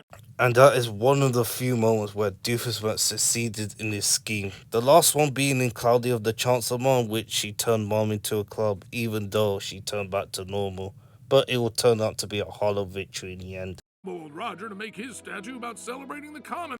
The guy with the glasses is Charles, not the guy from Jeff McGarland, whoever his name is. Jeff McGarland. That is Charles. Yes, exactly as I intended. And Roger Doofus is still voiced by John. Nice to see another old voice actors coming back. I just help Roger's reputation. Also, remember you trying to ruin the other thing, was it the giant jukebox, which you placed it there, and it still succeeded, but ultimately failed. Just hit the self-destruct button. And got. Booth is setting up to the 11 on purpose so that Baljeet can get his acting persona in, and it worked.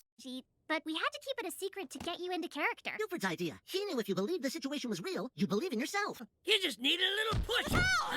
At least he didn't give him a wedgie. Overall, Buford's filmmaking actually does play a huge role in At Your Age. Not as big, but at least it's mentioned again.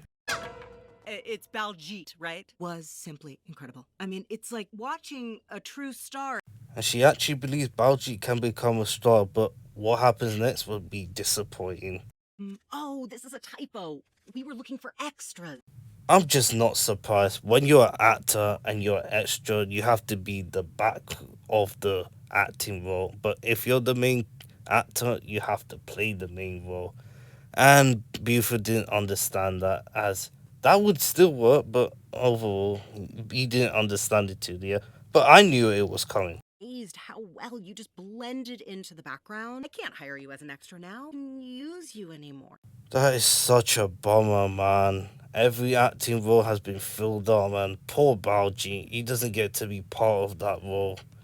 Just such a shame that all that hard work comes to nothing. Oh, there you are, Ferb. Haven't heard Phineas said, "Oh, there you are, Ferb," since season 1, the Halloween episode. One good scare out to do it. Oh, there you are, Ferb. Have to impress the Catherine Marshall. Good class. Yeah, he's free Wednesday at 8. So that has to be in the morning, 8 a.m. So he won't be doing Phineas and Ferb adventures with them. So he has other things to do. To be for sale. Well, no, but you can just have it. And this is another episode of Phineas and Ferb's inventions disappear, but wasn't caused by Doofusmas or the mysterious force. It's also been taken away, just like the original some of the episodes of season 1 to season 4. Man, look at that smear thing from Candace. Haven't seen it since season 1 or some of them in season 2. Should just have Buford add this to my schedule. Anybody needs me, then I'll be on the couch. Oh, Mr. Buford, I'm still on the slot. Oh, poor Shane. He is forgotten about and left behind. Alright, interesting. The plot will get a 2. Plot A focused on Phineas and Ferb and the gang to help Baljeet with his acting skills by doing the space adventure, by making sure they did the background of the designs to make sure they do it. They used the necroslog to make sure that Baljeet acts as he works, but Catherine Marshall said they're looking for extras as Baljeet couldn't make it, which is a bummer. But overall, that was a very good experience for this episode. And plot B focused on Doof trying to ruin his brother's face. It turned out it backfired because he succeeded, but it's backfired, makes it even worse. And Perry the Platypus destroys it. And we didn't get a curse you, Perry the Platypus, in this episode, which is strange. But overall, it's very good. Characterization, it gets a 5. As Doofusmas and Perry the Platypus fighting, and it's the same thing. It's good to see Roger Doofusmas once again, as he doesn't appear much, but hopefully in the future he does. And we get to see mostly focus on Baljeet's acting, as it's out of character, but it's not really out of character. He's doing acting, and Buford actually doing filming and to guide him, to help him, which actually plays into the future why he goes to film school in At Your Age.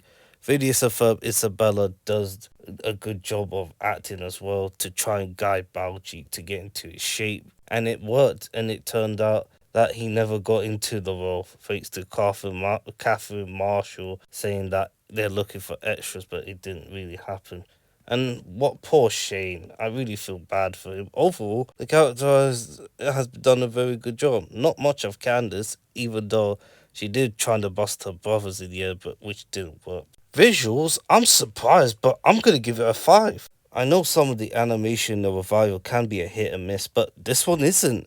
And one of them being the Necroslot design, the space adventure of the background, which Phineas and Ferb made, was impressive.